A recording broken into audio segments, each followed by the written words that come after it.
ഈ ചാനലിന്റെ വളർച്ച എന്ന് പറയുന്ന സുഹൃത്തുക്കളെ നിങ്ങളുടെ സബ്സ്ക്രിപ്ഷനും അതിനോടൊപ്പം തന്നെ നിങ്ങളുടെ സപ്പോർട്ടുമാണ്. ഒത്തിരി സുഹൃത്തുക്കൾ ഇപ്പോഴും സബ്സ്ക്രൈബ് ചെയ്യാതെ കാണുന്നുണ്ട്. ദയവ് ചെയ്ത് സബ്സ്ക്രൈബ് ചെയ്ത് ഈ ചാനൽ ഒന്ന് സപ്പോർട്ട് ചെയ്യുക, സഹായിക്കുക. ഈ ചാനലിന്റെ വളർച്ച എന്ന് പറയുന്ന സുഹൃത്തുക്കളെ നിങ്ങളുടെ സബ്സ്ക്രിപ്ഷനും അതിനോടൊപ്പം തന്നെ നിങ്ങളുടെ സപ്പോർട്ടുമാണ്. ഒത്തിരി സുഹൃത്തുക്കൾ ഇപ്പോഴും സബ്സ്ക്രൈബ് ചെയ്യാതെ കാണുന്നുണ്ട്. ദയവ് ചെയ്ത് സബ്സ്ക്രൈബ് ചെയ്ത് ഈ ചാനൽ ഒന്ന് സപ്പോർട്ട് ചെയ്യുക, സഹായിക്കുക. നമസ്കാരം, PSC ടുഡേ യൂട്യൂബ് ചാനലിലേക്ക് ഏവർക്കും സ്വാഗതം. നമ്മൾ ഇന്ന് നോക്കാൻ പോകുന്നത് LDC 100 Days ചലഞ്ച് ഡേ 43 ആണ്. സുഹൃത്തുക്കൾ ശ്രദ്ധിക്കുക, LDC 100 Days ചലഞ്ച് ഡേ 43 ആണ്. ഇന്ന് എന്താണ് നമുക്ക് പഠിക്കാനുള്ളതെന്ന് നോക്കാം സുഹൃത്തുക്കളെ. 5 year പ്ലാൻസ് ഇൻ ഇന്ത്യയാണ്. ഇന്ത്യയിലെ പഞ്ചവത്സര പദ്ധതികളാണ് നമ്മൾ ഇന്ന് നോക്കാൻ പോകുന്നത്. ഇമ്പോർട്ടന്റ് പോയിന്റ് ആണ്. PSC ഒരുപാട് ചോദ്യങ്ങൾ പ്രീവിയസ് ആയി ചോദിക്കുന്ന മേഖലയാണ് ഇന്ത്യൻ പഞ്ചവത്സര പദ്ധതികൾ. പ്രത്യേകിച്ച് എക്കണോമിക്സുമായി ബന്ധപ്പെട്ട് ഒരുപാട് ചോദ്യങ്ങൾ ഈ ഭാഗത്ത് നിന്ന് ചോദിക്കാറുണ്ട്. അതുകൊണ്ട് നമുക്ക് സമയം കളയേണ്ട, പഠിക്കാം ഇന്ത്യൻ പഞ്ചവത്സര പദ്ധതികൾ അല്ലെങ്കിൽ 5 year പ്ലാൻസ് ഓഫ് ഇന്ത്യ. പഞ്ചവത്സര പദ്ധതികൾ ഒരു രാഷ്ട്രത്തിന്റെ വിഭവങ്ങൾ എങ്ങനെ വിനിയോഗിക്കണമെന്ന് വിശദീകരിക്കുന്നതാണ് പദ്ധതി എന്ന പേരിൽ അറിയപ്പെടുന്നത്. അപ്പോൾ എന്താണ് പദ്ധതി എന്ന് ചോദിച്ചു കഴിഞ്ഞാല് ഒരു രാഷ്ട്രത്തിന്റെ വിഭവങ്ങളെ എങ്ങനെ വിനിയോഗിക്കണമെന്ന് വിശദീകരിക്കുന്നതാണ് പദ്ധതി എന്ന പേരിൽ അറിയപ്പെടുന്നത്. പദ്ധതികൾക്ക് പൊതുവായും പ്രത്യേകമായുമുള്ള ചില ലക്ഷ്യങ്ങൾ ഉണ്ടായിരിക്കും. പദ്ധതികൾക്ക് പൊതുവായതും പ്രത്യേകമായതുമായുള്ള ചില ലക്ഷ്യങ്ങൾ ഉണ്ടായിരിക്കും. ഇന്ത്യയിലെ പദ്ധതികൾ നടപ്പിലാക്കിയിരുന്നത് 5 വർഷ കാലയളവിലാണ്. അതിനാൽ ഇവയെ പഞ്ചവത്സര പദ്ധതികൾ എന്നറിയപ്പെടുന്നു. ഇന്ത്യയിലെ പദ്ധതികൾ നടപ്പിലാക്കിയിരുന്നത് 5 വർഷ കാലയളവിലാണ്. അതിനാൽ ഇവയെ പഞ്ചവത്സര പദ്ധതികൾ എന്ന് അറിയപ്പെടുന്നു. പഠിക്കുക. പഞ്ചവത്സര പദ്ധതികൾ എന്ന ആശയം ഇന്ത്യ കടമെടുത്തിരിക്കുന്നത് സോവിയറ്റ് യൂണിയനിൽ നിന്നും. പഞ്ചവത്സര പദ്ധതികൾ എന്ന ആശയം ഇന്ത്യ കടമെടുത്തിരിക്കുന്നത് എവിടെ നിന്നാ സുഹൃത്തുക്കളെ? സോവിയറ്റ് യൂണിയനിൽ നിന്നും അല്ലെങ്കിൽ ഇപ്പോഴത്തെ റഷ്യയിൽ നിന്നും. പ്രീവിയസ് ക്വസ്റ്റ്യൻ ആണ്, പഠിച്ചോളണേ. പഞ്ചവത്സര പദ്ധതികൾ എന്ന ആശയം ഇന്ത്യ കടമെടുത്തിരിക്കുന്നത് സോവിയറ്റ് യൂണിയനിൽ നിന്നാണ്. സോവിയറ്റ് യൂണിയനിൽ പഞ്ചവത്സര പദ്ധതിക്ക് ആരംഭം കൊടുത്ത വ്യക്തി ജോസഫ് സ്റ്റാലിൻ ആണ്. സോവിയറ്റ് യൂണിയനിലെ പഞ്ചവത്സര പദ്ധതിക്ക് ആരംഭം കൊടുത്ത വ്യക്തിത്വമാരാണ്? ജോസഫ് സ്റ്റാലിൻ ആണ്. സോവിയറ്റ് യൂണിയനിൽ പഞ്ചവത്സര പദ്ധതി ആരംഭിച്ച വർഷം 1928. ഇമ്പോർട്ടന്റ് പോയിന്റ് ആണ്, പഠിച്ചോളണേ. സോവിയറ്റ് യൂണിയനിലെ പഞ്ചവത്സര പദ്ധതി ആരംഭിച്ച വർഷം ചോദിച്ചു കഴിഞ്ഞാല് 1928 ഇന്ത്യൻ പഞ്ചവത്സര പദ്ധതിയുടെ പിതാവ് എന്നറിയപ്പെടുന്നത് ജവഹർലാൽ നെഹ്റു ആണ്. വീണ്ടും വന്നിരിക്കുന്നു പ്രീവിയസ് ക്വസ്റ്റ്യൻ. ഇന്ത്യൻ പഞ്ചവത്സര പദ്ധതിയുടെ പിതാവ് എന്നറിയപ്പെടുന്നത് ജവഹർലാൽ നെഹ്റു ആണ്. പഠിക്കുക. ഒന്നുകൂടി പറയാം സുഹൃത്തുക്കളെ, ശ്രദ്ധിക്കുക. ഒരു രാഷ്ട്രത്തിന്റെ വിഭവങ്ങൾ എങ്ങനെ വിനിയോഗിക്കണമെന്ന് വിശദീകരിക്കുന്നതാണ് പദ്ധതി എന്ന പേരിൽ അറിയപ്പെടുന്നത്. പദ്ധതികൾക്ക് പൊതുവായതും പ്രത്യേകമായതുമായ ചില ലക്ഷ്യങ്ങൾ ഉണ്ടായിരിക്കും. ഇന്ത്യയിലെ പദ്ധതികൾ നടപ്പിലാക്കിയിരുന്നത് 5 വർഷ കാലയളവിലാണ്. അതിനാൽ ഇവയെ പഞ്ചവത്സര പദ്ധതികൾ എന്നറിയപ്പെടുന്നു. പഞ്ചവത്സര പദ്ധതികൾ എന്ന ആശയം ഇന്ത്യ കടമെടുത്തിരിക്കുന്നത് സോവിയറ്റ് യൂണിയനിൽ നിന്നുമാണ്. സോവിയറ്റ് യൂണിയനിൽ പഞ്ചവത്സര പദ്ധതിക്ക് ആരംഭം കൊടുത്ത വ്യക്തി ജോസഫ് സ്റ്റാലിൻ ആണ്. സോവിയറ്റ് യൂണിയനിൽ പഞ്ചവത്സര പദ്ധതി ആരംഭിച്ച വർഷം 1928. എത്രയുള്ള സുഹൃത്തുക്കളെ? 1928. ഇന്ത്യൻ പഞ്ചവത്സര പദ്ധതിയുടെ പിതാവ് എന്നറിയപ്പെടുന്നത് ജവഹർലാൽ നെഹ്റു ആണ്. പഠിക്കുക. പഞ്ചവത്സര പദ്ധതികളുടെ രൂപരേഖ തയ്യാറാക്കുന്നത് ആസൂത്രണ കമ്മീഷനാണ്. പഠിച്ചോളണേ. പഞ്ചവത്സര പദ്ധതികളുടെ രൂപരേഖ തയ്യാറാക്കുന്നത് ആരാണ്? ആസൂത്രണ കമ്മീഷനാണ്. ഒന്നുകൂടി പറയാം, പഞ്ചവത്സര പദ്ധതികളുടെ രൂപരേഖ തയ്യാറാക്കുന്നത് ആരാണ്? ആസൂത്രണ കമ്മീഷനാണ്. പഞ്ചവത്സര പദ്ധതികളുടെ ചരിത്രമാണ് ഇനി നമ്മൾ നോക്കാൻ പോകുന്നത്. ഇമ്പോർട്ടന്റ് ആണ്. ഈ ഭാഗത്തു നിന്ന് ഒരുപാട് ചോദ്യങ്ങൾ PSC പ്രീവിയസ് ആയി ചോദിച്ചിട്ടുണ്ട്. അതുകൊണ്ട് നമുക്ക് പഠിക്കേണ്ടതുണ്ട്. ശ്രദ്ധിക്കുക സുഹൃത്തുക്കള്. പഞ്ചവത്സര പദ്ധതിയുടെ ചരിത്രം. പഞ്ചവത്സര പദ്ധതിക്ക് മുമ്പ് ഇന്ത്യയിൽ പ്രധാനമായും 4 പദ്ധതികൾക്കാണ് രൂപം നൽകിയിരുന്നത്. പഞ്ചവത്സര പദ്ധതികൾക്ക് മുമ്പ് ഇന്ത്യയിൽ പ്രധാനമായിട്ടും 4 പദ്ധതികൾക്ക് രൂപം നൽകിയിരുന്നു. അവ ഏതൊക്കെയാണെന്ന് നോക്കാം. ഗാന്ധിയൻ പ്ലാൻ. ഏതാണ് ആദ്യത്തത്? ഗാന്ധിയൻ പ്ലാൻ. ബോംബെ പ്ലാൻ. രണ്ടാമത്തെ എന്താണ്? ബോംബെ പ്ലാൻ. മൂന്നാമത്തത് ജനകീയ പദ്ധതി. മൂന്നാമത്തേതാണ്? ജനകീയ പദ്ധതി. നാലാമത്തത് സർവോദയ പ്ലാൻ. നാലാമത്തത് സർവോദയ പ്ലാൻ അല്ലെങ്കിൽ സർവോദയ പദ്ധതി. ഒന്നുകൂടി പറയാം.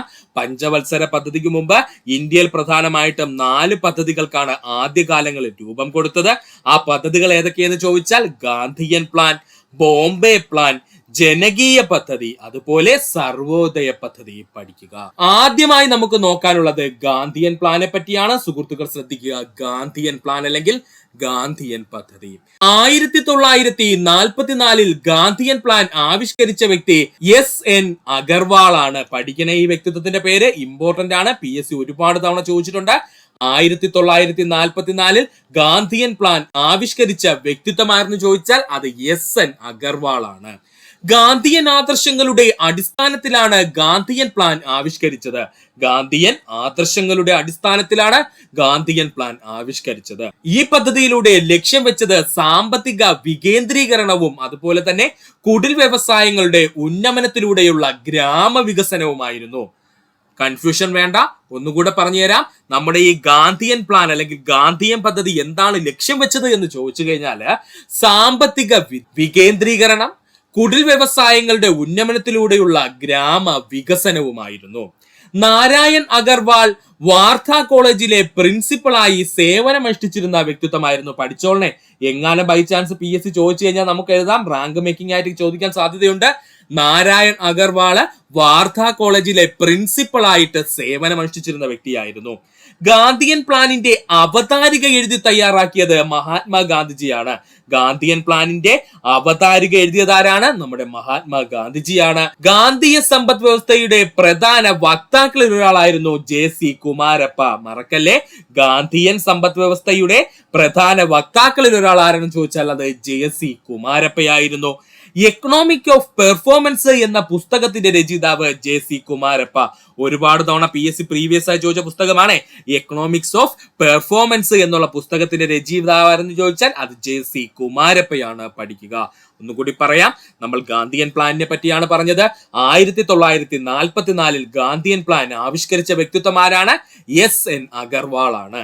ഗാന്ധിയൻ ആദർശങ്ങളുടെ അടിസ്ഥാനത്തിലാണ് ഗാന്ധിയൻ പ്ലാൻ ആവിഷ്കരിച്ചിരിക്കുന്നത്.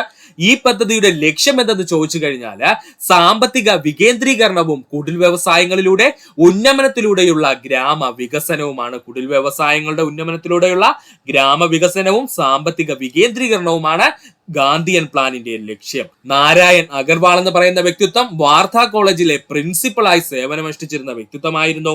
ഗാന്ധിയൻ പ്ലാനിന്റെ അവതാരിക എഴുതിയത് മഹാത്മാഗാന്ധി തന്നെയാണ്. ഗാന്ധിയൻ സമ്പദ് വ്യവസ്ഥയുടെ പ്രധാന വക്താക്കളിൽ ഒരാളായിരുന്നു JC Kumarappa. Economics of performance എന്ന പുസ്തകത്തിന്റെ രചയിതാവ് JC കുമാരപ്പയാണ്. പഠിക്കുക. അടുത്തതായി നമുക്ക് പഠിക്കുവാനുള്ളതാണ് ബോംബെ പ്ലാൻ. ഏതാണ് സുഹൃത്തുക്കളെ? ബോംബെ പ്ലാന്. 1944 ബോംബെയിലെ പ്രമുഖ 8 വ്യവസായികൾ ചേർന്ന് രൂപീകരിച്ച് തയ്യാറാക്കിയ പദ്ധതിയാണ് ബോംബെ പ്ലാൻ എന്ന പേരിൽ അറിയപ്പെടുന്നത്.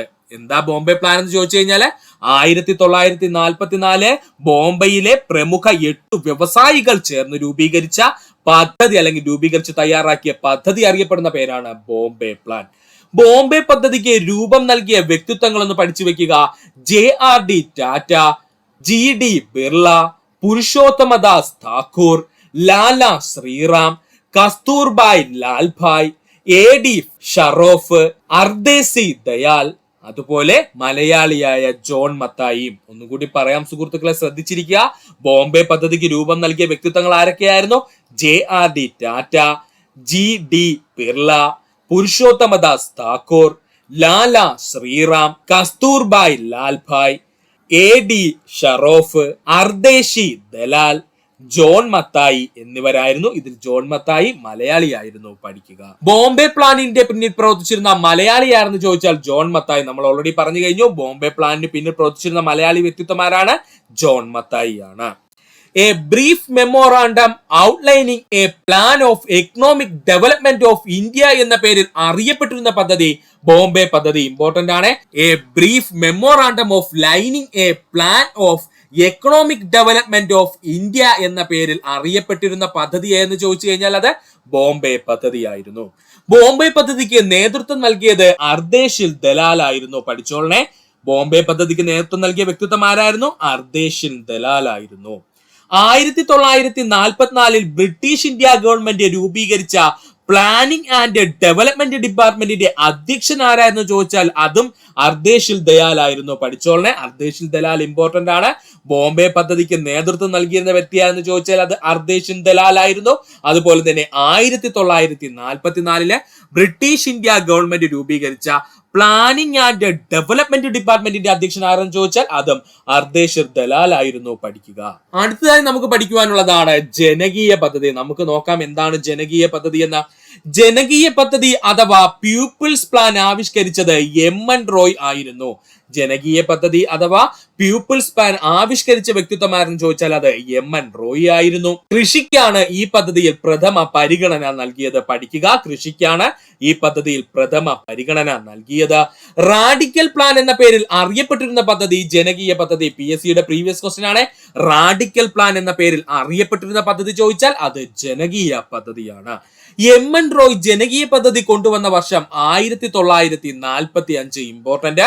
എം.എൻ. റോയ് ജനകീയ പദ്ധതി കൊണ്ടുവന്ന വർഷം എത്രയാണ്? 1945. കേരളത്തിൽ ജനകീയാസൂത്രണം നടപ്പിലാക്കിയ മുഖ്യമന്ത്രി E.K. നയനാരാണ്. ഇമ്പോർട്ടന്റ് ആണ്. PSC പ്രീവിയസ് ആയി ചോദിച്ചിട്ടുള്ളതാണ്, പഠിച്ചോളണേ. കേരളത്തിലെ ജനകീയാസൂത്രണം നടപ്പിലാക്കിയ മുഖ്യമന്ത്രി ആരെന്ന് ചോദിച്ചാൽ അത് E.K. നയനാരാണ്. ഒന്നുകൂടി പറയാം സുഹൃത്തുക്കളെ, ശ്രദ്ധിച്ചിരിക്കുക. ജനകീയ പദ്ധതിയെ പറ്റിയാണ് നമ്മൾ ഇവിടെ പറഞ്ഞത്. ജനകീയ പദ്ധതി അഥവാ പീപ്പിൾസ് പ്ലാൻ ആവിഷ്കരിച്ച വ്യക്തി ആരാണ്? എം.എൻ. റോയ് ആണ്. കൃഷിയാണ് ഈ പദ്ധതിയുടെ പ്രഥമ പരിഗണന നൽകിയിരുന്നത്. റാഡിക്കൽ പ്ലാൻ എന്ന പേരിൽ അറിയപ്പെട്ടിരുന്ന പദ്ധതി ജനകീയ പദ്ധതി. റാഡിക്കൽ പ്ലാൻ എന്ന പേരിൽ അറിയപ്പെട്ടിരുന്ന പദ്ധതി ജനകീയ പദ്ധതി.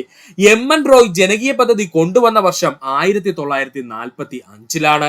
കേരളത്തിൽ ജനകീയാസൂത്രണം നടപ്പിലാക്കിയ മുഖ്യമന്ത്രി E.K. നയനാരാണ്. പഠിക്കുക. അടുത്തതായി നമുക്ക് പഠിക്കേണ്ടതാണ് സർവോദയ പദ്ധതി. എന്താണ് സർവോദയ പദ്ധതി? 1950 സർവോദയ പദ്ധതിയുടെ ഉപജ്ഞാതാവ് ജയപ്രകാശ് നാരായണനാണ്. 1950 കൊണ്ടുവന്ന സർവോദയ പദ്ധതിയുടെ അല്ലെങ്കിൽ സർവോദയ പ്ലാനിന്റെ ഉപജ്ഞാതാവ് ആര് എന്ന് ചോദിച്ചാൽ അത് ജയപ്രകാശ് നാരായണനാണ്. ഈ ഭാഗത്ത് നിന്ന് ഈ ഒരു ക്വസ്റ്റ്യൻ പ്രീവിയസ് ആയി PSC ചോദിച്ചതാണ്.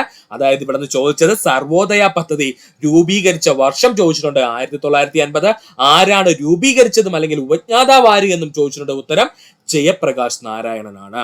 ഗാന്ധിയൻ പ്ലാനിൽ നിന്നും വിനോബ ഭാവയിൽ നിന്നും പ്രചോദനം ഉൾക്കൊണ്ടാണ് ഈ പദ്ധതി രൂപീകരിച്ചത്. ഏതൊക്കെ പദ്ധതികളിൽ നിന്നാണ്? ഗാന്ധിയൻ പ്ലാനിൽ നിന്നും അതുപോലെ തന്നെ വിനോബ ഭാവയിൽ നിന്നും പ്രചോദനം ഉൾക്കൊണ്ടാണ് ജയപ്രകാശ് നാരായൺ സർവോദയ പദ്ധതി രൂപീകരിച്ചത്. പഠിക്കുക. ഇനി നമുക്ക് നോക്കാനുള്ളത് പഞ്ചവത്സര പദ്ധതിയുടെ ലക്ഷ്യങ്ങളാണ്. ഇപ്പോൾ PSC ചോദിക്കുന്ന ട്രെൻഡിങ് ചോദ്യങ്ങളിൽ കിടക്കുന്ന ഭാഗമാണിത്. പഞ്ചവത്സര പദ്ധതിയുടെ ലക്ഷ്യങ്ങൾ നമുക്ക് നോക്കാം എന്തൊക്കെയാണ് എന്നുള്ളത്. ഇന്ത്യൻ ജനതയുടെ ജീവിത നിലവാരം മെച്ചപ്പെടുത്തുന്നതിന് വേണ്ടി ഉയർന്ന വളർച്ചാ നിരക്ക് ഉണ്ടാക്കുക. ഇന്ത്യൻ ജനതയുടെ ജീവിത നിലവാരം മെച്ചപ്പെടുത്തുന്നതിന് വേണ്ടിയിട്ട് ഉയർന്ന വളർച്ചാ നിരക്ക് എന്ത് ചെയ്യുക? അച്ചീവ് ചെയ്യുക അല്ലെങ്കിൽ ഉണ്ടാക്കിയെടുക്കുക. ആധുനികവൽക്കരണം. രണ്ടാമത്തെ പോയിന്റ് എന്താണ്? ആധുനികവൽക്കരണം. സ്വയാശ്രയ സമ്പദ് വ്യവസ്ഥയുടെ രൂപീകരണം. സ്വയാശ്രയ സമ്പദ് വ്യവസ്ഥയുടെ രൂപീകരണം. സാമൂഹിക നീതിയും സമത്വവും ഉറപ്പാക്കുക. സാമൂഹിക നീതിയും സമത്വവും ഉറപ്പാക്കുക. ഈ നാലാമത്തെ പോയിന്റ് അങ്ങ് പഠിച്ചു വെച്ചോളണേ. കാരണം ഈ ഒരു പോയിന്റ് ചോദിച്ചു കഴിഞ്ഞാൽ പെട്ടെന്ന് നമുക്ക് കത്തത്തില്ല. കാരണം എന്തെന്ന് ചോദിച്ചാൽ ഈ പഞ്ചവത്സര പദ്ധതി എന്ന് കേൾക്കുമ്പോഴേ നമ്മൾ കുറെ പദ്ധതികളായിരിക്കും മനസ്സിൽ വരുന്നത്. അതിനകത്ത് ഈ സാമൂഹ്യ നീതിയും സമത്വവും ഒക്കെ ഉണ്ടാകുമോ എന്ന് നമുക്ക് കൺഫ്യൂഷൻ ഉണ്ടാവും. അതുകൊണ്ട് സുഹൃത്തുക്കൾ ഈ ഒരു ഭാഗം അണ്ടർലൈൻ ചെയ്തങ്ങ് പഠിച്ചോളുക. സാമൂഹ്യ നീതിയും സമത്വം ഉറപ്പാക്കലും പഞ്ചവത്സര പദ്ധതിയുടെ ലക്ഷ്യമായിരുന്നു. ഒന്നുകൂടി പറയാം. പഞ്ചവത്സര പദ്ധതിയുടെ ലക്ഷ്യങ്ങൾ ചോദിച്ചാൽ പ്രധാനമായിട്ടും 4 ലക്ഷ്യങ്ങളായിരുന്നു ഉണ്ടായിരുന്നത്. ഇന്ത്യൻ ജനതയുടെ ജീവിത നിലവാരം മെച്ചപ്പെടുത്തുന്നതിന് വേണ്ടിയിട്ട് ഉയർന്ന വളർച്ചാ നിരക്കിലേക്ക് ഇന്ത്യയെ എത്തിക്കുക. ആധുനികവൽക്കരണം. സ്വയാശ്രയ സമ്പദ് വ്യവസ്ഥയുടെ രൂപീകരണം. സ്വയാശ്രയ സമ്പദ് വ്യവസ്ഥയുടെ രൂപീകരണം. സാമൂഹിക നീതിയും സമത്വവും ഉറപ്പാക്കലും. ഇത്രയുമായിരുന്നു പഞ്ചവത്സര പദ്ധതിയുടെ പ്രധാന ലക്ഷ്യങ്ങൾ. പഠിക്കുക. ഇനി നമ്മൾ പോകാൻ പോകുന്നതാണ് ഒന്നാം പഞ്ചവത്സര പദ്ധതി. എന്താ സുഹൃത്തുക്കളെ? ഒന്നാം പഞ്ചവത്സര പദ്ധതിയിലേക്കാണ് നമ്മൾ കടക്കാൻ പോകുന്നത്. ശ്രദ്ധിച്ചിരിക്കുക. ഒരുപാട് ചോദ്യങ്ങൾ ഈ ഭാഗത്ത് നിന്ന് PSC ചോദിക്കുന്നതാണ്. ഒന്നാം പഞ്ചവത്സര പദ്ധതി. ഒന്നാം പഞ്ചവത്സര പദ്ധതി വർഷം 1951 മുതൽ 1956 വരെ. ഇതൊട്ടങ്ങ് പഠിച്ചു തുടങ്ങണം. ഇമ്പോർട്ടന്റ് ആണ്. ഒന്നാം പഞ്ചവത്സര പദ്ധതി ആരംഭിച്ചത് 1951 അവസാനിച്ചത് 1956 ഇന്ത്യൻ ആസൂത്രണത്തിന്റെ കേന്ദ്ര ലക്ഷ്യം ജനങ്ങളുടെ ജീവിത നിലവാരം ഉയർത്തുകയും സമ്പന്നവും വൈവിധ്യവുമാർന്ന ജീവിതത്തിനായി പുതിയ അവസരങ്ങൾ തുറന്നു കൊടുക്കുകയും ചെയ്യുന്ന വികസന പ്രക്രിയയ്ക്ക് തുടക്കം കുറിക്കുക എന്നതാണ്. ഇത് എവിടെയാ പറഞ്ഞിരിക്കുന്നത് ചോദിച്ചാല് നമ്മുടെ ഒന്നാം പഞ്ചവത്സര പദ്ധതിയുടെ രൂപരേഖയുണ്ടല്ലോ, അതിനകത്ത് പറഞ്ഞിരിക്കുന്നതാണ് കേട്ടോ. ഇന്ത്യൻ ആസൂത്രണത്തിന്റെ കേന്ദ്ര ലക്ഷ്യം എന്ന് പറയുന്നത് ജനങ്ങളുടെ ജീവിത നിലവാരം ഉയർത്തുകയും സമ്പന്നവും വൈവിധ്യവുമാർന്ന ജീവിതത്തിനായി പുതിയ അവസരങ്ങൾ തുറന്നു കൊടുക്കുകയും ചെയ്യുന്ന വികസന പ്രക്രിയയ്ക്ക് തുടക്കം കുറിക്കുക എന്നതാണ് എന്ന് പറഞ്ഞിരിക്കുന്നത് ഒന്നാം പഞ്ചവത്സര പദ്ധതിയുടെ രൂപരേഖയിലാണ്. ഒന്ന് ജസ്റ്റ് ഒന്ന് പഠിച്ചു വെക്കുക, കാരണം നമ്മുടെ ടെക്സ്റ്റ് ബുക്കിൽ പറഞ്ഞിരിക്കുന്ന പോയിന്റ് ആണ്. ഒന്നാം പഞ്ചവത്സര പദ്ധതി പാർലമെന്റിൽ അവതരിപ്പിച്ചത് ജവഹർലാൽ നെഹ്റു ആണ്. വർഷം 1951 ഡിസംബർ 8. ഇങ്ങനെ തന്നെ പഠിച്ചോളെ. ഒന്നാം പഞ്ചവത്സര പദ്ധതി പാർലമെന്റിൽ അവതരിപ്പിച്ചതാരെന്ന് ചോദിച്ച ജവഹർലാൽ നെഹ്റു ആയിരുന്നു. വർഷം 1951 ഡിസംബർ മാസം 8-ാം തീയതി. 1951 ഏപ്രിൽ 1-നാണ് ഒന്നാം പഞ്ചവത്സര പദ്ധതി ആരംഭിച്ചത്. 1951 ഏപ്രിൽ മാസം 1-ാം തീയതിയാണ് പഞ്ചവത്സര പദ്ധതി കൃത്യമായിട്ട് ആരംഭിച്ചത്. കാർഷിക പദ്ധതി എന്ന പേരിൽ അറിയപ്പെട്ടിരുന്ന പദ്ധതി ഒന്നാം പഞ്ചവത്സര പദ്ധതി. ഇമ്പോർട്ടന്റ് ആണ്. കാർഷിക പദ്ധതി എന്ന പേരിൽ അറിയപ്പെട്ടിരുന്ന പഞ്ചവത്സര പദ്ധതി ഏത് എന്ന് ചോദിച്ചാൽ അത് ഒന്നാം പഞ്ചവത്സര പദ്ധതിയായിരുന്നു. ഹരോൾഡ് ഡോമർ മാതൃക എന്നറിയപ്പെട്ടിരുന്ന പഞ്ചവത്സര പദ്ധതി ഒന്നാം പഞ്ചവത്സര പദ്ധതി. ഹരോൾഡ് ഡോമർ മാതൃക എന്ന പേരിൽ അറിയപ്പെട്ടിരുന്ന പഞ്ചവത്സര പദ്ധതി ഒന്നാം പഞ്ചവത്സര പദ്ധതി. ഇത്രയും PSCയുടെ പ്രീവിയസ് ക്വസ്റ്റ്യൻസ് ആണ്. ഇതിൽ ഒരു ക്വസ്റ്റ്യൻ പോലും സുഹൃത്തുക്കളെ കളയാനില്ല. പഠിച്ചോളുക. ഒന്നുകൂടി പറയാം. ഒന്നാം പഞ്ചവത്സര പദ്ധതി പാർലമെന്റിൽ അവതരിപ്പിച്ചത് ജവഹർലാൽ നെഹ്റു ആയിരുന്നു. വർഷം 1951 ഡിസംബർ മാസം 8-ാം തീയതി. 1951 ഏപ്രിൽ 1-നാണ് ഒന്നാം പഞ്ചവത്സര പദ്ധതി ആരംഭിച്ചത്. കാർഷിക പദ്ധതി എന്ന പേരിൽ അറിയപ്പെട്ടിരുന്ന പഞ്ചവത്സര പദ്ധതി എന്ന് ചോദിച്ചാൽ അത് ഒന്നാം പഞ്ചവത്സര പദ്ധതി. ഹരോൾഡ് ഡോമർ മാതൃക എന്ന പേരിൽ അറിയപ്പെട്ടിരുന്ന പദ്ധതി ഒന്നാം പഞ്ചവത്സര പദ്ധതിയാണ്. പഠിക്കുക. ഒന്നാം പഞ്ചവത്സര പദ്ധതിയുടെ ആമുഖം തയ്യാറാക്കിയ മലയാളി ഡോക്ടർ KN രാജാണ്. ഇമ്പോർട്ടന്റ് പോയിന്റ് ആണ്. പഠിച്ചോളനെ. ഒന്നാം പഞ്ചവത്സര പദ്ധതിയുടെ ആമുഖം തയ്യാറാക്കിയ മലയാളി ആരെന്ന് ചോദിച്ചാൽ ഡോക്ടർ KN രാജാണ്. ആദ്യ 2 ദശാബ്ദങ്ങളിൽ ഇന്ത്യ പതുക്കെ വേഗത്തിൽ പോകണമെന്ന് പറഞ്ഞ യുവ സാമ്പത്തിക ശാസ്ത്രജ്ഞൻ ആരെന്ന് ചോദിച്ചാൽ അത് ഡോക്ടർ KN രാജാണ്. ഇതൊരു ഇഡിയമാണ് കേട്ടോ. പതുക്കെ വേഗത്തിൽ പോകണമെന്ന്, അതായത് വേഗത്തിൽ പോണം പക്ഷെ സൂക്ഷിച്ചു പോണം എന്നാണ് ഇതിന്റെ അർത്ഥം കേട്ടോ. അപ്പോ ആദ്യത്തെ 2 ദശാബ്ദങ്ങളിൽ ഇന്ത്യ പതുക്കെ വേഗത്തിൽ പോകണമെന്ന് പറഞ്ഞ യുവ സാമ്പത്തിക ശാസ്ത്രജ്ഞൻ ആരാണ്? Doctor KN രാജാണ്. പഠിക്കുക. ആദ്യത്തെ ഇന്ത്യൻ പഞ്ചവത്സര പദ്ധതിയിൽ പ്രഥമ പരിഗണന ലഭിച്ചത് കൃഷിക്കാണ്. അതുകൊണ്ടാണ് നമ്മൾ കാർഷിക പദ്ധതി എന്ന് ചോദിച്ചപ്പോൾ ഒന്നാം പഞ്ചവത്സര പദ്ധതി പറഞ്ഞത് കേട്ടോ. അപ്പോ ഈ ആദ്യത്തെ ഇന്ത്യൻ പഞ്ചവത്സര പദ്ധതിയിൽ അല്ലെങ്കിൽ ഒന്നാം പഞ്ചവത്സര പദ്ധതിയിൽ പ്രഥമ പരിഗണന അല്ലെങ്കിൽ ആദ്യത്തെ പരിഗണന നൽകിയത് ആർക്കാണ്? കൃഷിക്കാണ്. പഠിക്കുക. ഒന്നാം പഞ്ചവത്സര പദ്ധതിയുടെ നേട്ടങ്ങളാണ് നമ്മൾ ഇനി നോക്കാൻ പോകുന്നത്. ഈ ഭാഗത്ത് നിന്ന് ഒരുപാട് ചോദ്യങ്ങളുണ്ട്, ശ്രദ്ധിച്ചോളേ. ഒന്നാം പഞ്ചവത്സര പദ്ധതിയുടെ നേട്ടങ്ങൾ. ഒന്നാം പഞ്ചവത്സര പദ്ധതി ലക്ഷ്യമിട്ട വളർച്ച നിരക്ക് 2.1%. ഒന്നാം പഞ്ചവത്സര പദ്ധതി ലക്ഷ്യമിട്ട വളർച്ചാ നിരക്ക് 2.1%. ഒന്നാം പഞ്ചവത്സര പദ്ധതി 3.6% വളർച്ചാ നിരക്ക് കൈവരിച്ചുകൊണ്ട് വിജയമായി തീർന്നു. ഇങ്ങനെ തന്നെ അങ്ങ് പഠിച്ചോളണേ. ഒന്നാം പഞ്ചവത്സര പദ്ധതി ലക്ഷ്യമിട്ട വളർച്ചാ നിരക്ക് 2.1%. ഒന്നാം പഞ്ചവത്സര പദ്ധതിക്ക് 3.6% വളർച്ചാ നിരക്ക് കൈവരിക്കുവാൻ കഴിഞ്ഞുകൊണ്ട് അതൊരു വിജയമായി തീരുകയും ചെയ്തു. ഒന്നാം പഞ്ചവത്സര പദ്ധതി കാലത്താണ് ഭക്രാനങ്കൽ, ഹിരാക്കുഡ് അണക്കെട്ടുകൾ നിർമ്മിച്ചത്. ഇമ്പോർട്ടന്റ് പോയിന്റ് ആണ്. ഒന്നാം പഞ്ചവത്സര പദ്ധതി കാലത്താണ് ഭക്രാനങ്കലും അതുപോലെ ഹിരാക്കുഡ് എന്നീ അണക്കെട്ടുകളുടെ നിർമ്മാണം നടന്നത്. 1955 കേരളത്തിൽ തോട്ടപ്പള്ളി സ്പിൽവേ നിർമ്മിച്ചത് ഒന്നാം പഞ്ചവത്സര പദ്ധതിയോടനുബന്ധിച്ചായിരുന്നു. പഠിക്കുക. 1955 കേരളത്തിൽ തോട്ടപ്പള്ളി സ്പിൽവേ നിർമ്മിച്ചതും ഒന്നാം പഞ്ചവത്സര പദ്ധതിയോട് അനുബന്ധിച്ചായിരുന്നു. 1952 ഒക്ടോബർ 2 കമ്മ്യൂണിറ്റി ഡെവലപ്മെന്റ് പ്രോഗ്രാം ആരംഭിക്കുന്ന സമയത്ത് പഞ്ചവത്സര പദ്ധതി എന്ന് ചോദിച്ചാൽ അത് ഒന്നാം പഞ്ചവത്സര പദ്ധതിയാണ്. പഠിക്കുക. 1952 ഒക്ടോബർ 2 കമ്മ്യൂണിറ്റി ഡെവലപ്മെന്റ് പ്രോഗ്രാം ആരംഭിക്കുന്ന സമയത്തുള്ള പഞ്ചവത്സര പദ്ധതി എന്ന് ചോദിച്ചാൽ അത് ഒന്നാം പഞ്ചവത്സര പദ്ധതിയായിരുന്നു. പഠിക്കുക. ഒന്നുകൂടി പറയാം സുഹൃത്തുക്കളെ, ശ്രദ്ധിക്കുക. ഒന്നാം പഞ്ചവത്സര പദ്ധതിയുടെ നേട്ടങ്ങളാണ് നമ്മൾ പറഞ്ഞത്. ഒന്നാം പഞ്ചവത്സര പദ്ധതി ലക്ഷ്യമിട്ട വളർച്ചാ നിരക്ക് 2.1%. എന്നാൽ ഒന്നാം പഞ്ചവത്സര പദ്ധതി 3.6% വളർച്ചാ നിരക്ക് കൈവരിച്ചുകൊണ്ട് ഇത് വലിയൊരു വിജയമായി തീർന്നു. ഒന്നാം പഞ്ചവത്സര പദ്ധതി കാലത്ത് ഭക്രാനങ്കൽ, ഹിരാക്കുഡ് അണക്കെട്ടുകൾ നിർമ്മിച്ചത്. 1955 കേരളത്തിൽ തോട്ടപ്പള്ളി സ്പിൽവേ നിർമ്മിച്ചതും ഒന്നാം പഞ്ചവത്സര പദ്ധതിയോട് അനുബന്ധിച്ചായിരുന്നു. പഠിക്കുക. 1952 ഒക്ടോബർ 2 കമ്മ്യൂണിറ്റി ഡെവലപ്മെന്റ് പ്രോഗ്രാം ആരംഭിക്കുന്ന സമയത്ത് ഏത് പഞ്ചവത്സര പദ്ധതിയാണ് ഇന്ത്യയിൽ നടന്നതെന്ന് ചോദിച്ചാൽ അത് ഒന്നാം പഞ്ചവത്സര പദ്ധതിയായിരുന്നു. പഠിക്കുക. കുടുംബാസൂത്രണം ആരംഭിച്ചത് ഒന്നാം പഞ്ചവത്സര പദ്ധതി കാലത്താണ്. പഠിക്കുക. കുടുംബാസൂത്രണം ആരംഭിച്ചത് ഒന്നാം പഞ്ചവത്സര പദ്ധതി കാലത്തായിരുന്നു. 1953 ഡിസംബർ 28 യൂണിവേഴ്സിറ്റി ഗ്രാന്റ് കമ്മീഷൻ നിലവിൽ വരുമ്പോൾ ഇന്ത്യയിൽ ഒന്നാം പഞ്ചവത്സര പദ്ധതിയായിരുന്നു നടന്നിരുന്നത്. 1953 ഡിസംബർ 28 യൂണിവേഴ്സിറ്റി ഗ്രാന്റ് കമ്മീഷൻ നിലവിൽ വരുന്ന സമയത്ത് നമ്മുടെ ഇന്ത്യയിൽ ഉണ്ടായിരുന്നത് ഒന്നാം പഞ്ചവത്സര പദ്ധതിയായിരുന്നു. പ്രധാനപ്പെട്ട 5 IITകൾ നിലവിൽ വന്നത് ഒന്നാം പഞ്ചവത്സര പദ്ധതി കാലത്താണ്. ഇമ്പോർട്ടന്റ് ആണ്. പ്രധാനപ്പെട്ട ഇന്ത്യയിലെ 5 IITകൾ നിലവിൽ വന്നത് ഒന്നാം പഞ്ചവത്സര പദ്ധതി കാലത്താണ്. നാഷണൽ എക്സ്റ്റൻഷൻ പദ്ധതി ആരംഭിച്ചത് ഒന്നാം പഞ്ചവത്സര പദ്ധതി കാലത്ത്. നാഷണൽ എക്സ്റ്റൻഷൻ പദ്ധതി ആരംഭിച്ചത് ഒന്നാം പഞ്ചവത്സര പദ്ധതി കാലത്തായിരുന്നു. ഡെസേർട്ട് ഡെവലപ്മെന്റ് പ്രോഗ്രാം ആരംഭിച്ചത് ഒന്നാം പഞ്ചവത്സര പദ്ധതി കാലത്തായിരുന്നു. പഠിച്ചോളെ. ഡെസേർട്ട് ഡെവലപ്മെന്റ് പ്രോഗ്രാം ആരംഭിച്ചത് ഒന്നാം പഞ്ചവത്സര പദ്ധതി കാലത്തായിരുന്നു. ഒന്നാം പഞ്ചവത്സര പദ്ധതിയുടെ അടങ്കൽ തുക 2069 കോടി രൂപയായിരുന്നുവെങ്കിലും പിന്നീട് അത് 2378 കോടി രൂപയാക്കി ഉയർത്തുകയും ചെയ്തു. പഠിച്ചോളനെ. ഒന്നാം പഞ്ചവത്സര പദ്ധതിയുടെ അടങ്കൽ തുക എന്ന് പറയുന്നത് 2069 കോടി രൂപയായിരുന്നുവെങ്കിലും പിന്നീട് ഇത് 2378 കോടി രൂപയാക്കി ഉയർത്തി. അണക്കെട്ടുകൾ ഇന്ത്യയുടെ വികസനത്തിന്റെ മഹാക്ഷേത്രങ്ങളാണ് എന്ന് അഭിപ്രായപ്പെട്ട വ്യക്തി ജവഹർലാൽ നെഹ്റു. ഒരുപാട് തവണ PSC പ്രീവിയസ് ആയി ചോദിച്ച ചോദ്യമാണ്. അണക്കെട്ടുകൾ ഇന്ത്യയുടെ വികസനത്തിന്റെ മഹാക്ഷേത്രങ്ങളാണ് എന്ന് അഭിപ്രായപ്പെട്ട വ്യക്തിത്വമാരാണ്? ജവഹർലാൽ നെഹ്റു ആണ്. ഭക്രാനങ്കൽ അണക്കെട്ടിന്റെ ഉദ്ഘാടന വേളയിലാണ് അദ്ദേഹം ഇങ്ങനെ പറഞ്ഞത്. ഇതൊന്ന് പഠിച്ചു വെച്ചോളെ. ഭക്രാനങ്കൽ അണക്കെട്ടിന്റെ ഉദ്ഘാടന വേളയിലാണ് ജവഹർലാൽ നെഹ്റു എന്ത് പറഞ്ഞത്? അണക്കെട്ടുകൾ ഇന്ത്യയുടെ വികസനത്തിന്റെ മഹാക്ഷേത്രങ്ങളാണ് എന്ന് അഭിപ്രായപ്പെട്ടത്. പഠിക്കുക.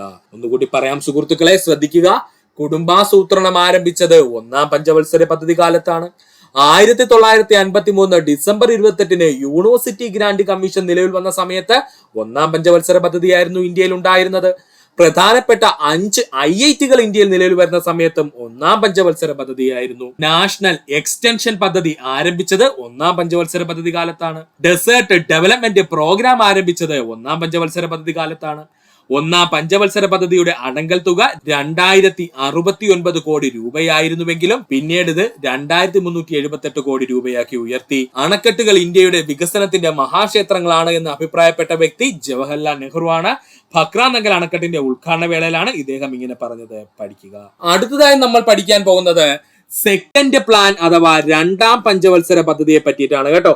രണ്ടാം പഞ്ചവത്സര പദ്ധതിയെ പറ്റിയിട്ടാണ് നമ്മൾ ഇനി നോക്കാൻ പോകുന്നത്. അല്ലെങ്കിൽ സെക്കൻഡ് പ്ലാൻ അല്ലെങ്കിൽ രണ്ടാം പഞ്ചവത്സര പദ്ധതി. രണ്ടാം പഞ്ചവത്സര പദ്ധതി ആരംഭിച്ചത് 1956 അവസാനിച്ചത് 1961 രണ്ടാം പഞ്ചവത്സര പദ്ധതി ആരംഭിച്ചത് 1956 അവസാനിച്ചത് 1961 രണ്ടാം പഞ്ചവത്സര പദ്ധതി പ്രധാനമായും ഊന്നൽ നൽകിയത് വ്യവസായത്തിനായിരുന്നു. ഇമ്പോർട്ടന്റ് ആണ്. രണ്ടാം പഞ്ചവത്സര പദ്ധതി പ്രധാനമായിട്ടും ഊന്നൽ നൽകിയത് വ്യവസായത്തിനായിരുന്നു. മഹലനോബിസ് മാതൃകയിൽ ആരംഭിച്ച പഞ്ചവത്സര പദ്ധതി എന്ന് ചോദിച്ചാൽ അത് രണ്ടാം പഞ്ചവത്സര പദ്ധതിയായിരുന്നു. രണ്ടാം പഞ്ചവത്സര പദ്ധതിയുടെ അടിസ്ഥാനം വ്യാവസായിക നയം 1956. ഇമ്പോർട്ടന്റ് പോയിന്റ് ആണ്. രണ്ടാം പഞ്ചവത്സര പദ്ധതിയുടെ അടിസ്ഥാന നയം എന്താണെന്ന് ചോദിച്ചാല് അത് വ്യാവസായിക നയം 1956 ആയിരുന്നു. ഇന്ത്യയുടെ സാമ്പത്തിക ഭരണഘടന എന്നറിയപ്പെടുന്നത് 1956 നിലവിൽ വന്ന വ്യാവസായിക നയമാണ്. ഇന്ത്യയുടെ സാമ്പത്തിക ഭരണഘടന എന്നറിയപ്പെടുന്നത് 1956 നിലവിൽ വന്ന വ്യാവസായിക നയമായിരുന്നു.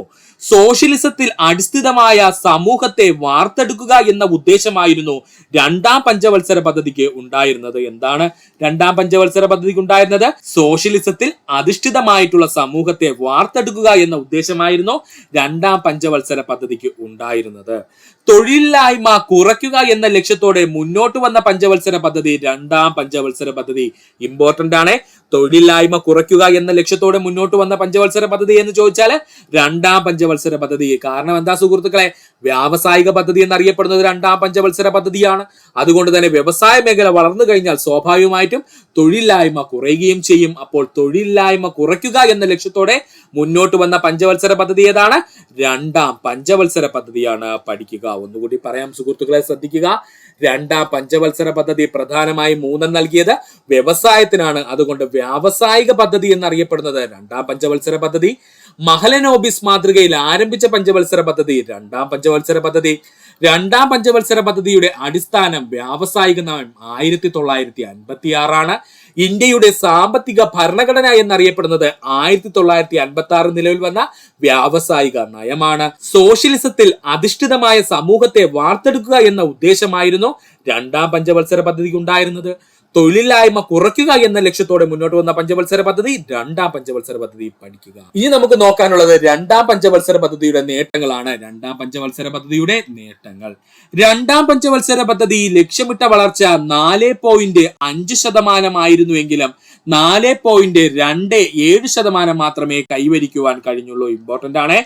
രണ്ടാം പഞ്ചവത്സര പദ്ധതി ലക്ഷ്യമിട്ട വളർച്ചാ നിരക്ക് 4.5% എങ്കിലും 4.27% മാത്രമേ കൈവരിക്കുവാൻ കഴിഞ്ഞുള്ളൂ. രണ്ടാം പഞ്ചവത്സര പദ്ധതി കാലത്ത് നിർമ്മിച്ച പ്രധാന വ്യവസായശാലകളായിരുന്നു ഭിലായ്, ദുർഗാപൂർ, റൂർക്കേല. ഒരുപാട് തവണ PSC പ്രീവിയസ് ആയി ചോദിച്ചതാണ്, പഠിച്ചോളണേ. രണ്ടാം പഞ്ചവത്സര പദ്ധതി കാലത്ത് നിർമ്മിച്ച പ്രധാന വ്യവസായശാലകളായിരുന്നു ഭിലായ്, ദുർഗാപൂർ, റൂർക്കേല. ഇതിൽ ഭിലായ് എന്ന് പറയുന്നത് ഛത്തീസ്ഗഡിലും ദുർഗാപൂർ എന്ന് പറയുന്നത് പശ്ചിമ ബംഗാളിലും അതുപോലെ റൂർക്കേല എന്ന് പറയുന്നത് ഒഡീഷയിലുമാണ് എന്നും പഠിച്ചു വെക്കുക. ദേശീയ ഹൈവേ ആക്ട് 1956 നിലവിൽ വന്നത് രണ്ടാം പഞ്ചവത്സര പദ്ധതി കാലത്താണ്.